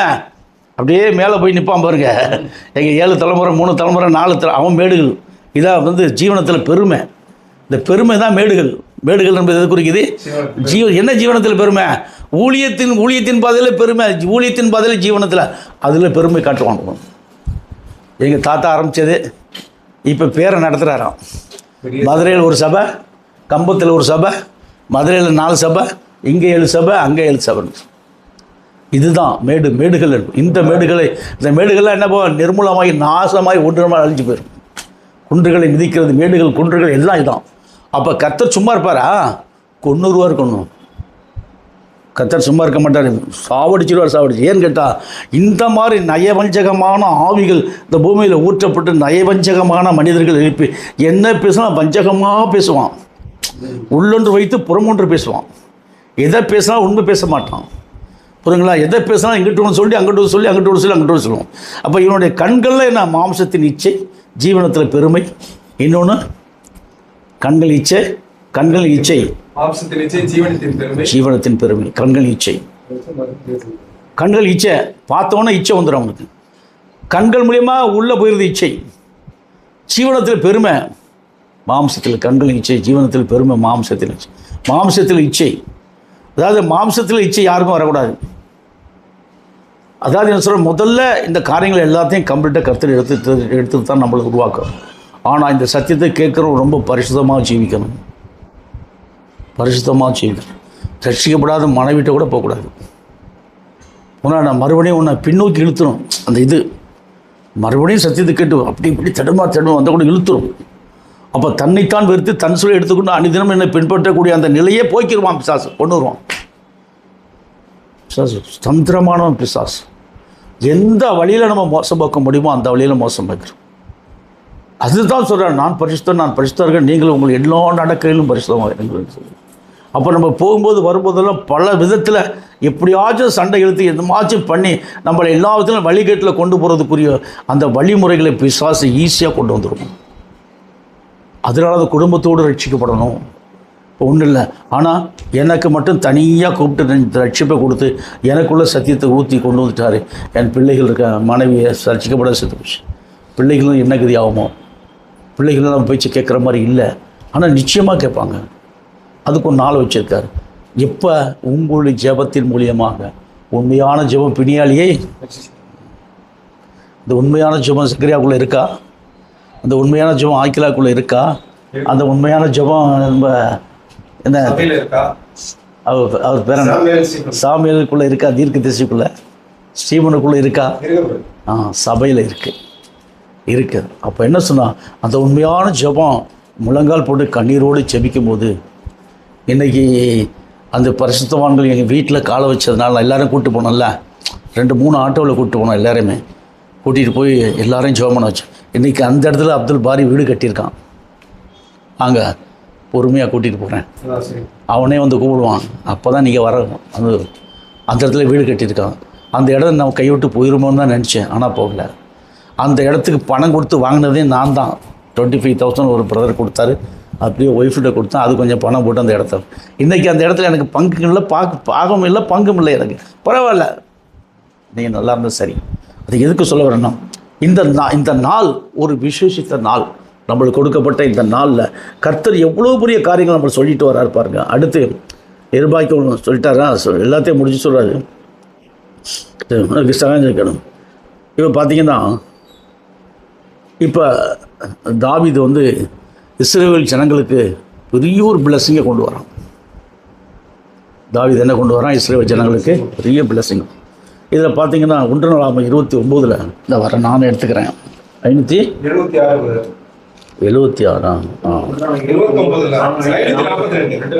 542 ஆகையால் இந்த வரேன். நான் எடுத்துட்டேன். ஆகையால் தாவீது சபை அனைத்தின் கண்களுக்கு முன்பாகவும் கர்த்தருக்கு ஸ்தோத்திரம் செலுத்தி சொன்னது, எங்கள் தகப்பனாகிய இஸ்ரவேலின் தேவனாகிய கர்த்தாவே, சதா காலங்களிலும் சொல்லிவிட்டாரா? அவ இப்போ இருக்கானா? அவங்க சந்ததி யாராச்சும் போக முடியுமா? 1-2 பேர் தான் அந்த மாதிரி உண்மையாக இருந்தான். மற்றவங்கள இவனும் வந்துட்டு என்ன சொல்லும்போது, இவனு கேடு கட்டவன். யார்? தாவீது. அடுத்த மாட்டாடி மேலே ஆசைப்படுறாங்க, மாம்ச இச்சை உள்ளவன், எல்லாருக்கும் மத்தியில் எல்லாத்தையும் அவுத்து போட்டு நிர்வாணமாக ஆடினவன், எல்லோரும் காரி துப்பக்கூடிய அளவுக்கு நடந்துக்கிட்டவன். கடைசியில் வீராதி வீர கோழியத்தை ஒரு கூழாங்கல் அடித்து சாப்பிடிச்சு விட்டு கர்த்தருடைய ஆவியானவர் அவனுக்குள்ளே இருந்ததுனால அந்த காரியம் நடந்ததில்ல. நடக்குமா? ஒரு சின்ன கூழாங்கல்ல அடித்து இந்த காலத்தில் இது அடிப்பாங்கள்ல, கவட்டக்கு அது மாதிரி அந்த காலத்தில் ஒரு கூழாங்கல்ல சுற்றி அடிக்கிறது. அப்படி சுற்றி அடித்தா ஒரே ஒரு கூழாங்கல் இந்த கல்லில் கூர்மையாக இருக்கும், அந்த கூழாங்கல் உருண்டையாக இருக்கும். அந்த ஊங்கி அடித்தோடனே நெத்தி பொட்டுக்குள்ளே போயிடுச்சு. பொட்டுக்குள்ளே போயிட்டு அடித்து இங்கிட்டு பொத்துக்கிட்டு வந்துடுச்சு. இந்த கூழாங்கல் எங்கே போயிடுச்சு? நெத்தி பொட்டில் போயிட்டு இன்னும் உள்ளே போயிட்டு அடித்து இந்த தொட்டா மாதிரி விழுந்து. அவ்வளோதான். அப்படியே மல்லாக்கா விழுந்தான். ஓடி போயிட்டு அவன் வாழை எடுத்து அவன் தலையை வெட்டி இந்த கையில் வாழை பிடிச்சி நின்ட்டான். சவுலுக்கு எப்படி இருக்கும்? நின்று பார்க்குற இராணுவத்துக்கு எப்படி இருக்கும்? இவன் அண்ணன் தம்பிக்கெலாம் எப்படி இருக்கும்? கத்திக்கெல்லாம் போயிட்டாடுவான். அப்படியே ஓடி இவனை போய் பிடிச்சி கொண்டு வந்து அந்த மிலிட்ரிலாம் பின்னோக்கி போயிடுச்சு. இவன் தானே ஒருத்தவன் தான் கோலியாத்தை என்னை கொண்டுட்டான், எல்லாத்தையும் நான் கொண்ட மாதிரி எல்லாம் உங்களுக்கு சரண்டர் ஆகிட்டு சொன்னேன். இவனை சாப்பிடிச்சிட்டான், ஒரு சின்ன பையன் சாப்பிடிச்சிட்டான், அசிங்கமாயிட்டான். அதே ஊழியம் தான் இன்னைக்கு. சின்ன பையன் யார்? ஒரு இந்த எல்லாம் தூதன். யாரை கொண்டுட்டான்? பிசாசை கொண்டுட்டான். ஆமாம், புரிதா? யாரை கொண்டுட்டான்? பிசாசை கொண்டுட்டான். பிசாசு யார்? இயேசு நாமம். காலி பண்ணிட்டான், மிதிச்சுட்டான், தலையில் ஏறி மிதிச்சுட்டான், கூழாங்கல்லை அடித்து அதை காலி பண்ணிட்டான். எல்லா ஆராதனையும் காலி பண்ணிட்டான். மொத்த ஆராதனையும் காலி. ஐயோன்னு போயிடுச்சு. மொத்த ஆராதனை எப்படி போயிடுச்சு? ஐயோன்னு போயிடுச்சு. இன்னைக்கு பூமி விட்டு எல்லா ஆராதனையும் டபக்குன்னு எங்கேருந்து வச்சு அங்கே போயிடுச்சு. எங்கேருந்து வந்தது? பாதாளத்துலேருந்து வந்தது பாதாளத்துக்கு. இவர் என்ன பண்ணார்? நேராக பாதாளத்துக்கு போனார். பாதாளத்தில் போயிட்டு கூப்பிட்டு வந்துட்டார். பாதாளம் திறக்கப்பட்டாச்சு. பாதாளத்தை மொத்தம் எங்கே வந்துருச்சு? பூமிக்கு வந்துருச்சு. இப்போ மொத்தாவிகள் எங்கே நிற்குது? இப்போ பாதாளத்துக்கும் போது பூமிக்கு வருது. அப்பா வந்துட்டோம். இப்போ இனிமேல் கொண்டு எல்லா மனிதர்களுடைய சரீரமும் நம்மளுடைய வீடு தான், காவல் வீடு தான். இதுக்குள்ளே உட்காந்துக்கலான்னு உட்காந்துக்கு. ஏன்னா மனிதனுடைய சரீரம் தான் தேவனுடைய ஆலயம். இந்த மனிதனுடைய சரீரம் தான் சாத்தானுடைய ஆலயமாக இருந்தது முன்னாடி. இப்போ மனிதனுடைய சரீரம் எப்படி இருக்குது? 1 கொரிந்தியர் 3:16 அதில் இருக்குது. நீங்கள் தேவனுடைய ஆலயமாக இருக்கிறீர்கள், தேவனுடைய ஆவி உங்களில் இருக்கிறீர்கள். தேவனுடைய ஆவி எடுத்தால் தேவனுடைய ஆலயம் நீங்களே அந்த ஆலயம். மனிதனுடைய சரீரத்தை சொல்கிறார். அப்போ இந்த தேவனுடைய ஆலயமாக இந்த சரீரத்தில் கர்த்தர் உங்களுக்குள்ளே வந்துட்டார். இன்னைக்கு தங்கி தாபரிக்கிறார். கர்த்தர் உங்களுக்குள்ளே வந்துட்டார். அப்போ பவுல் சொன்னது போல் தேவனுடைய சரீரமாகிய நம்மளுக்குள்ள தேவனுடைய ஆவி தேவ ஆவி நம்மளுக்குள்ளே வந்து தங்கி தாபரித்து இன்றைக்கி உலகத்தில் பெரிய காரியங்களை செய்யுது. அப்போ பிசாசுக்கு என்ன இல்லை அந்த பூமியில் வேலை? ஏன்னா அது சொல்றது கர்த்தாவே மாட்சிமையும் வல்லமையும் மகிமையும் ஜெயமும் மகத்துவமும் உம்முடைய. நல்லா பார்த்தீங்கன்னா அவன் எவ்வளோ சொல்கிறான் பாருங்க. கர்த்தாவே இன்றைக்கு அதே மாதிரி தான் ஓரிந்து 7ஆம் சொல்லம் சொல்கிறான். கர்த்தாவே யாரை பார்த்து? கர்த்தரை கூப்பிட்டு சொல்கிறான். கர்த்தா ஊரிந்து 7ஆம் சொல்கிறான். கர்த்தாவே மாட்சிமையும் வல்லமையும் மகிமையும் ஜெயமும் மகத்துவமும் உம்முடையவைகள், வானத்திலும் பூமியிலும் உள்ளவைகள் எல்லாம் உம்முடையவைகள். கர்த்தாவே ராஜ்யமும் உம்முடையது, தேவரீர் எல்லாருக்கும் உயர்ந்திருக்கு. இப்போ எல்லாம் அவருக்கு தான் சொந்தம், நம்மளுக்கு எதுவுமே சொந்தம் இல்லை. ஆனால் எல்லாத்துக்கும் சொந்தக்காரருடைய வித்து நம்மளுக்குள்ளே வந்துருச்சு. மணவாட்டிக்குள்ளே அவருடைய வித்து வந்துச்சு. இப்போ அவரும் நம்மளுக்கு சொந்தக்காரர் ஆகிட்டார். அப்போ எல்லாம் யாருக்கு சொந்தம்? நமக்கு தான் சொந்தம். எல்லாம் யாருக்கு சொந்தம்? நமக்கு. அப்போ எவ்வளோ ஈவா இறக்கமாக நம்மள்கிட்ட கொடுத்துட்டாரா? அப்போ நாம் பெற்றுக்கொண்டிருக்கிறோம். பெற்றுக்கொண்டு நாம் என்ன பண்ணணும்? எடுத்துக்கொள்ளணும். பெற்றுக்கொண்டு நம்ம என்ன பண்ணணும்? எதை? அதிகாரத்தை. எந்த அவருடைய ஆளுகையை, அந்த மகத்துவங்களை, நம்ம அந்த அதிகாரத்தை எடுத்துக்கொண்டு நாம் ஜெயம் கொண்டு நிற்கும்போது இதில் சொல்லப்பட்ட பிளஸ்ஸிங்கெல்லாம் உன் சரசுக்குள்ளே வந்துடும். சொல்லப்பட்ட ஆசீர்வாதமெல்லாம் உன் சரசுக்குள்ளே வந்து உட்காந்துக்கணும். அப்போ நீ தான் ஆசீர்வதிக்கப்படுது. இந்த ஆசீர்வதிக்கப்பட்ட ஒரு மனுஷன் காலை வச்சானா அந்த ஆசீர்வதிக்கப்பட அந்த சபிக்கப்பட்ட இடம் ஆசீர்வதிக்கப்படும். இப்படி ஆசீர்வதிக்கப்பட்ட மனுஷன் ஒரு சபிக்கப்பட்ட இடன்றது எதை குறிக்க சொன்னோம்? இந்த சத்தியத்தை வந்து ரட்சிக்கப்படாத அத்தனை பேரும் சபிக்கப்பட்டவன் தான். கவனிச்சிங்களா? இந்த சத்தியத்தில் வந்து ரட்சிக்கப்படாத அத்தனை பேரும் பூமியில் அத்தனை மனிதர்கள் எப்படி இருக்காங்க? சபிக்கப்பட்ட மக்களாக தான் இருக்காங்க. இப்போ இவங்களுக்குள்ள ஆசீர்வாதம், இவங்களை ஆசீர்வாதத்தை கொண்டு வரக்கூடியதான் இந்த சத்தியம். இப்படி வந்துட்டாங்கன்னா இவங்களை பிளஸ்ஸுங்களை வந்துடுவாங்க. கர்த்தரால் ஆசீர்வதிக்கப்பட்ட ஜனமே உனக்கு இந்த சத்தியத்துக்குள்ள வருவாங்க. இஸ்ரவேலே நீ பாக்கியவான், கர்த்தரால் ரட்சிக்கப்பட்ட ஜனமே இதுக்குள்ளே வந்துடுவாங்க. இந்த சத்தியத்துக்குள்ள வந்தாங்கன்னா வந்துடுவாங்க, வராட்டினா போச்சு. அப்போ இந்த சத்தியத்துக்குள்ள உங்களை கொண்டு வரக்கூடிய மகத்தான ஒரு உச்சரிப்பு, மகத்தான ஒரு காரியம், மகத்தான ஒரு கிருபை யார் கொடுத்தார? உங்கள் சிரசு மேலே ஊற்றிருக்காரு. எல்லாத்தையும் கேட்டுட்டு ஏன் நான் உண்டு என் வேலை உண்டுன்னு இருந்துடக்கூடாது. அப்போ உங்களுக்கு எதுக்கு கொடுத்தா? முழங்கால நின்று கண்ணீரோடு நீ செபிக்கும் போது கண்ணீரோடு விதைக்கிறவன் கம்பீரத்தோடு அறுப்பான்றார். இந்த உண்மையான நீ கம்பீரத்தோடு அடுக்கிறது என்ன? ஆத்மா ஆதாயம். அறுவடை என்பது ஆத்மா ஆதாயம் செய்கிறது. நெற்களை களஞ்சியத்தில் குற்றம் சொல்லும்போது களஞ்சியம் என்பது மகிமடைந்த மணவாட்டி சபைக்குள்ளே இந்த நெற்கதிர்கள் முத்தி போன கதிர்கள் என்பது ஆத்மாக்கள். அந்த ஒவ்வொரு ஆத்மாக்களை உள்ளே கொண்டு வந்து அவர்களை மகிமடைந்த மணவாட்டி சபைக்குள்ளே கொண்டு வந்து அவர்கள் குளிரக்கூடிய எதுதான் கர்ம ஜென்ம பாவங்கள் எல்லாம் நீக்கக்கூடிய அளவுக்கு இங்கே தான் இருக்குது. ரத்தம் இங்கே தான் இருக்குது. மகிமடைந்த மணவாட்டி சபைக்குள்ளே தான் இருக்குது. பிளஸிங் ரத்தம் பிளஸிங்லாம் அது கழிவுகளை பரிசுத்தப்படுத்தி கொண்டு வரணும், உள்ளே கொண்டு சொல்லிவிட்டு சொல்கிறாரு. அடுத்த வசனத்தில் பார்த்தீங்கன்னா ஐஸ்வர்யமும் கனமும் உம்மாலே வருகிறது, தேவரீர் எல்லாவற்றையும் ஆளுகிறவர், உம்முடைய கரத்திலே சத்துவமும் வல்லமையும் உண்டு, எவரையும் மேன்மைப்படுத்தவும் பலப்படுத்தவும் உம்முடைய கருத்து. பார்த்தீங்களா? தாவீது கதறான். அவன் எவ்வளோ ஒரு அயோக்கிய, எவ்வளோ ஒரு திருட, எவ்வளோ ஒரு உச்சாரக்காரன், வேசிக்கல்லக்காரன். இந்த தாவீது இவ்வளவோ செய்யாத பாவத்தெல்லாம் பண்ணிவிட்டு அவரை நோக்கி அவனுக்குள்ள அபிஷேகம் ஊற்றப்பட்டு அவன் எழுதுறான். கர்த்தரை கொடுத்து மேன்மை பாராட்டுறான். அவன் பாராட்டும் போது நம்ம பாராட்டக்கூடாதா? இல்லை கவனிங்க, அவன் பாராட்டும் போது நம்ம பாராட்டக்கூடாதா? ஏன்னு கேட்டால் அவன் எழுதுறான், அவன் எழுதத்தை நம்ம படிக்கிறோம். நான் நம்ம இந்த மாதிரி ஒரு 10 வரி எழுத முடியுமா? இல்லை கவனி, எழுத முடியுமா?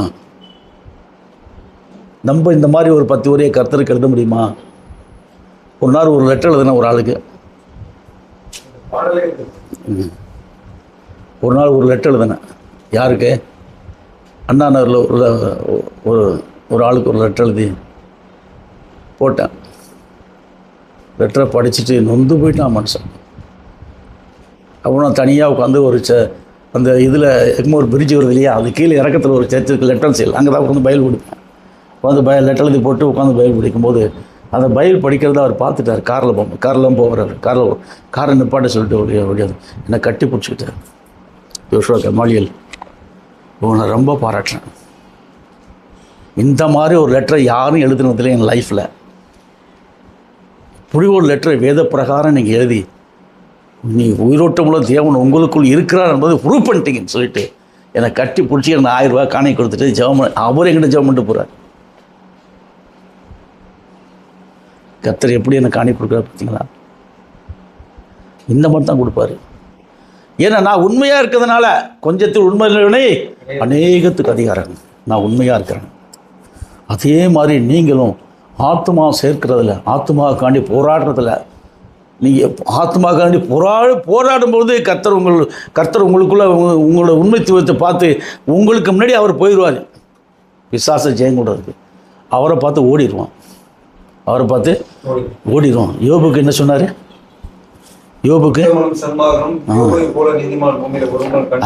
நீங்கள் எல்லாத்தையும் அடைச்சி வச்சிருக்க, இவன் கையை இடம் பார்ப்போம், உயிரை மட்டும் எடுக்காத. கை எடுத்துட்டாரு. கடைசி வரைக்கும் அவன் கத்தறான். அப்போ அவன் அந்த யோபனுடைய சரித்திரத்தை பார்க்கும்போது அந்த உண்மைத்துவம் எங்கே இருக்குது? அவனுக்குள்ளே தான் இருக்குது. அவனை ஜெயம் கொள்ள முடிஞ்சா? இல்லை. அதே மாதிரி இதெல்லாம் நடந்த கதை. ஆனால் இப்போ யோபுடைய சரித்திரம் இங்கே தான் இருக்குது. இப்போ நமக்குள்ளே அந்த காரியம் வந்திருக்குது. இப்போ நாம் என்ன பண்ணணும்ப்பா? உண்மையான முறையில் கர்த்தருக்கு உண்மையாக இருக்க அவருடைய ஊழியத்தை செய்ய உண்மை உத்தமமாக முழங்கால் போட்டு கண்ணீர் விட்டு ஆத்மாக அப்புறம் ரட்சிக்கப்படாத ரட்சிக்க வரக்கூடிய ஆத்மான்னு கதற கர்த்தர் நம்முடைய ஜெபத்தை கேட்டு நம்மளுடைய உண்மைத்துவத்தை பார்த்து அவர் இறங்கி அவர் யுத்தத்துக்கு போவார். ஆத்மாக்கள் நமக்காண்டி கொண்டு வந்து நிறுத்திடுவார். கர்த்தர் ரட்சிக்கப்படுகிறவர்கள் அனைதினம் சபையிலே கூட்டி சேர்த்தார். அந்த வசனத்தை படிங்க. அப்போஸ்தலர் 1:47 வரும் பாருங்க.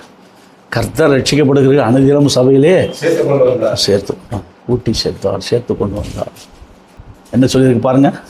தேவனை துதித்து ஜனங்கள் எல்லாரிடத்திலும் தயவு பெற்றிருந்தார்கள். ரட்சிக்கப்படுகிறவர்களை கர்த்தர் அனுதினமும் சபையிலே சேர்த்து கொண்டு வந்தார். ரட்சிக்கப்படுகிறவர்களை கர்த்தர் அனுதினமும் சபையிலே சேர்த்து கொண்டு வந்தார். ரட்சிக்கப்படுகிறவர்களை. அப்போ யார் போனால் ரட்சிக்கப்படுறதுக்கு? கர்த்தர் யார் மூலியமாக போகிறாரு? ஒரு ஊழியக்காரன் மூலியமாக போகிறாரு. ஊழியக்காரன் மூலியமாக போகிறாரு. அங்கே யாராச்சும் இருப்பாங்க, அவங்க மூலியமாக இறங்கி அவங்க ப்ராஃபஸி சொல்லிடுவார், தீர்க்க தரிசனம் சொல்லுவார். இந்த மாதிரி உன்னை தேடி வராங்க, இதில் எல்லாம் ஆயத்தமாக இருங்க, அவங்க வந்து உங்களுக்கு சத்தியம் சொல்லும்போது அவங்க கூட நீங்கள் போங்க. இப்போ அங்கேருந்து இங்கேன்னு போகிறேன், இங்கேருந்து அங்கேன்னு போகிறேன், அங்கேருந்து இங்கேன்னு போகிறேன், அப்படி தேசாந்தரியாக ஜனங்க சுற்றிக்கிட்டே இருப்பாங்க. ஒரு நாள் நான் ஒரு அண்ணா நகருக்கு ஒரு வீட்டுக்கு போயிருந்தேன். போகும்போது சரியான வெயில்.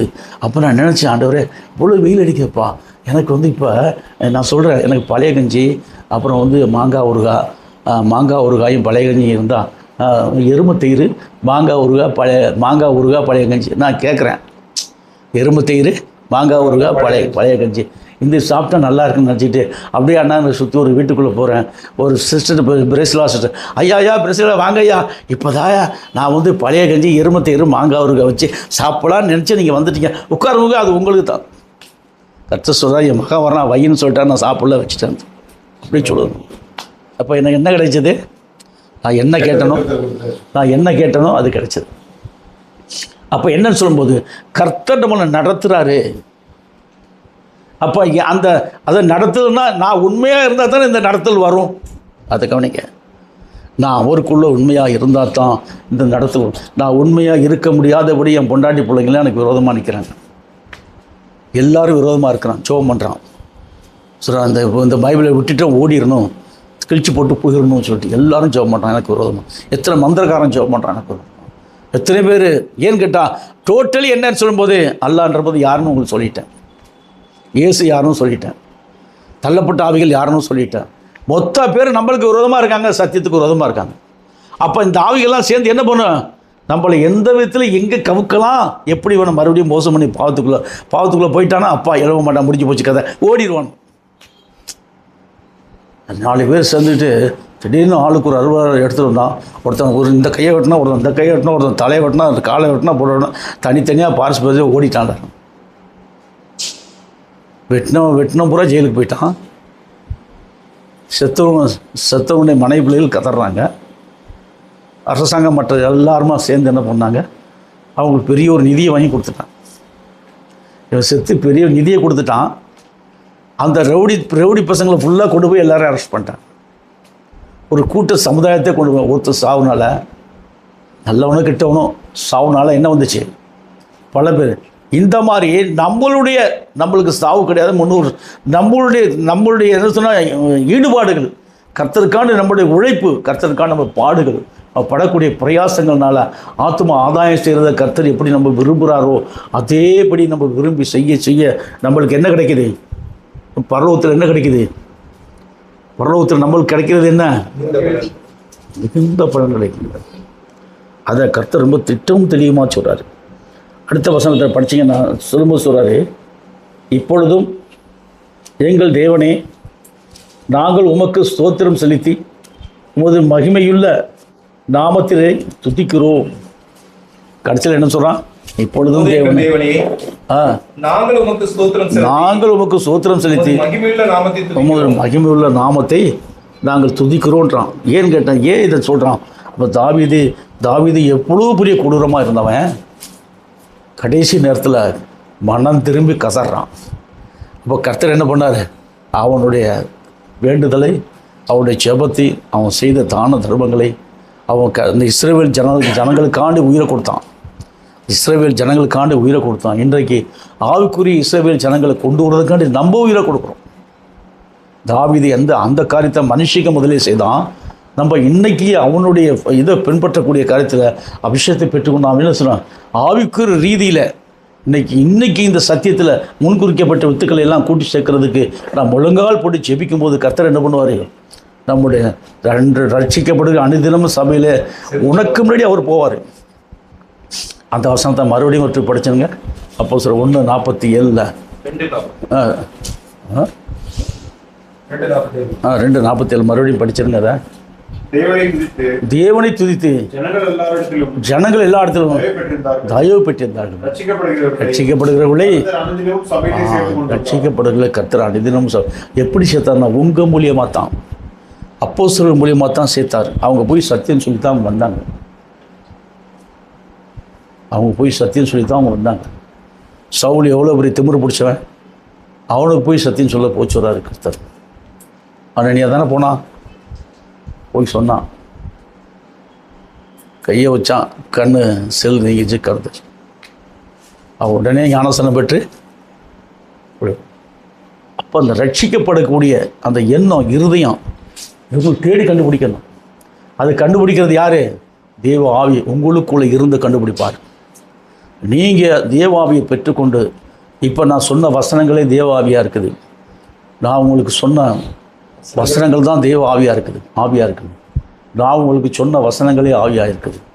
அப்படி சொல்லும்போது இந்த தேவ ஆவியை பெற்றுக்கொண்டு, வசனத்தை பெற்றுக்கொண்டு நீங்கள் புறப்பட வேண்டாம், முழங்கால் படிட்டு ஜெபிக்கும்போது அந்த ரட்சிக்கப்படுகிற ஜனங்களை கர்த்தர் சபையில் கூட்டி உங்களை கொண்டு போகும்போது வரும்போது திடீர்னு யாராச்சும் பார்த்து ஏதாச்சும் ஒரு பிரச்சனை சொல்லி உங்கள்கிட்ட வந்துடுவாங்க.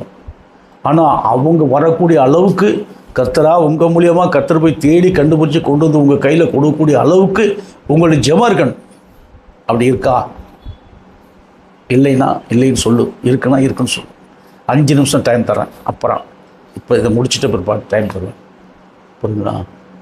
இப்போ மீண்டுமாக உங்களுக்கு சொல்கிறேன், நல்லா கூர்ந்து கவனிங்க. ஏன்னு கேட்டால் இது மீண்டுமாக அந்த உபாகமம் 33:29 வசனத்தை மீண்டுமா படிங்க. இஸ்ரவேலே நீ பாக்கியவான், கர்த்தரால் ரட்சிக்கப்பட்ட ஜனமே உனக்கு ஒப்பானவன் யார்? உனக்கு சகாயம் செய்யும் கேடகமும் உனக்கு மகிமை பட்டயமும் அவரே. உன் சத்துருக்கள் உனக்கு அடங்குவார்கள். இஸ்ரவேல்ன்றது யாரை குறிக்கிறது? நம்மளை தான் குறிக்குது. நாம் தான் இஸ்ரவேலர். காணாமல் போன ஆடுகளாக இஸ்ரவேல் கூட்டத்தை தேடி கண்டுபிடிக்க சொன்னார். காணாமல் போன ஆடுகளாக இஸ்ரவேல் கூட்டத்தை நம்ம வந்துட்டோம். நம்மளை தான் தேடி கண்டுபிடிச்சிருக்காங்க. கர்த்தர் சொன்ன காணாமல் போன ஆடுகளாக இஸ்ரவேல் கூட்டத்துக்கு அனுப்பப்பட்டேனே ஒழிய மற்றபடி அல்லன்றார். அப்போ எதை சொல்லும்போது காணாமல் போன பிள்ளைகளுடைய அப்பத்தை எடுத்து நாய்களுக்கு போடக்கூடும், நாய்கள் போட துணிக்கையில் திண்ணி வரும். அவர் ரட்சிப்புக்குரியவர். இவருடைய செயலை பார்த்து மறுபடியும் அந்த குடும்பமே வந்திருப்பாங்க. அது மாதிரி ரட்சிக்கப்படுகிறவர்களை கர்த்தர் அனுதினம் சபையில் கூட்டி சேர்ந்த வாக்குத்தை தான் நிறைவேறணும். யாரை கொண்டு சொல்ல? உங்களுக்கு கொண்டு தான் கர்த்தர் செய்ய போகிறாரு. உங்களுக்கு இன்னும் ஒரு அதாவது என்ன சொன்னால், நீங்கள் என்ன பண்ணணும் அப்படின்னு சொன்னால், கர்த்தர்கிட்ட முழங்கால் போட்டு கேட்டு, தனி ஜெபத்தில் வச்சு கேட்டு, ஆத்மா ரட்சிப்பு அருமையானது.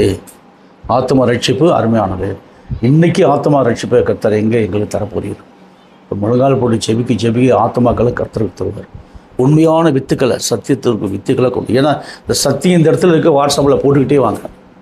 போட்டுகிட்டே வரும்போது நம்ம ஃபோன் நம்பர் போட்டோன்னா டக்குனு இதுவரைக்கும் ஏன் இந்த சத்தியத்தை யாரும் கேட்கல, யாரும் கேட்டு இதுக்குள்ளே வரேன்னு சொன்னால், இந்த நம்ம பேசக்கூடிய சத்தியத்துக்கு அவன் எரிச்சல் அடைகிறான்.